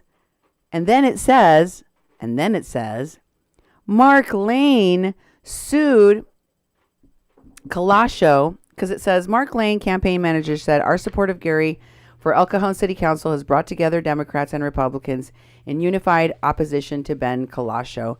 That's how horrible Ben is. Ben is unethical. Ben is dishonest and downright dangerous. Oh my goodness. Wow. The pot calling the kettle black. We have obvious policy differences with Gary, but the belittlement of the city, Gary is the better choice, blah, blah, blah. And then it says, Mark Lane sued Colascio in federal court for violating his free speech rights by blocking his posts on Colaccio's social media. So he was putting, Mark Lane was putting posts on Colaccio's social media page, and Mark Lane sued him for violating his rights to free speech. Wow. How'd that go? That's not how it works. A case that resulted in a settlement.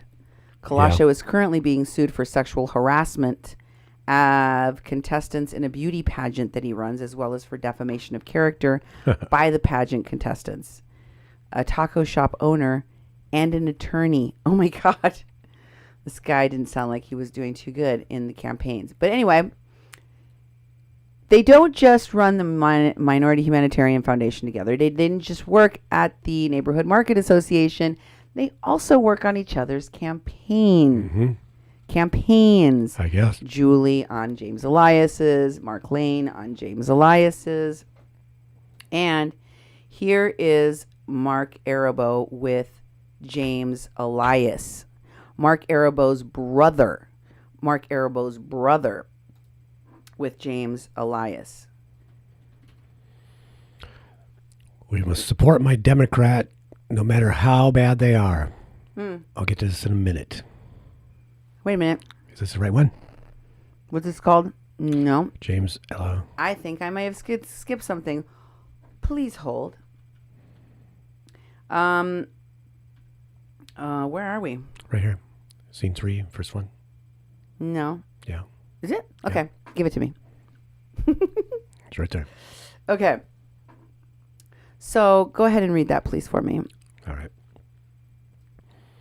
We'll support any Democrat no matter how bad they are. I'll get to this in a minute. Tonight I served on Ben Kalasho with a lawsuit on behalf of Mark Lane at the end of the Canyon City Council. Okay, here's what I want you to scroll over to the right so you can see the tags. That's what the important thing is here.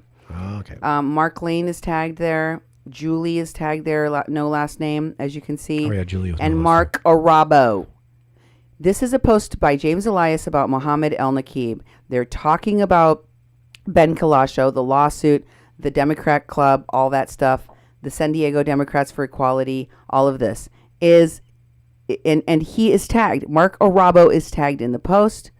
So he's very much doing stuff with them still, okay? Lest you think they're not. Here is Vote James Elia with tags. As you can see, there's another post by Mohammed El Nakib. Right. And again, once again, you have Mark Arabo tagged right there. You see him? Mm-hmm. So it's not just James Elias and Mark Arabo. It's also Mohammed El Nakib. So we also have James Elias with Mark Arabo's brother. Here's Dave Arambola with James Elia and Mark Arabo tagged in the same post. And it's a post about Mark Arabo's brother. He said, I've been fortunate enough to have been provided the privilege to meet at least one phenomenal individual. I know Adi Arabo, Mark Arabo's older brother, since law school, which was nearly 20 years ago now. And I can say without reservation, that's one of the most amazing people I know. So they go way back. Here's Mark Arabo with Gavin Newsom. Let's move on to the next one, please. There is no more. Yes, there is. Scene 3. Yeah. Go back to the script and you'll see that there's plenty more. See, right underneath that is Mark Arabo with Gavin Newsom, Mark Arabo with Obama, Mark Arabo with the Clintons. They weren't put in. Mark Arabo with... They weren't put in? Nope. Oh, we'll have to save them for another day. But guess what? I have something to tell you. Mark Arabo has some pretty high... You know, it's not just Gavin Newsom connected to Nancy Pelosi and the Democrats. It's also the fact that Mark Arabo, the guy that had that scathing judgment against him, the guy that was conning people, the guy that's connected to this Minority Humanitarian Foundation, the funding that is coming through Gavin Newsom, Mark Arabo is friends with Gavin Newsom, but he's also close with Obama's, Clinton's, and the Carters. All of that.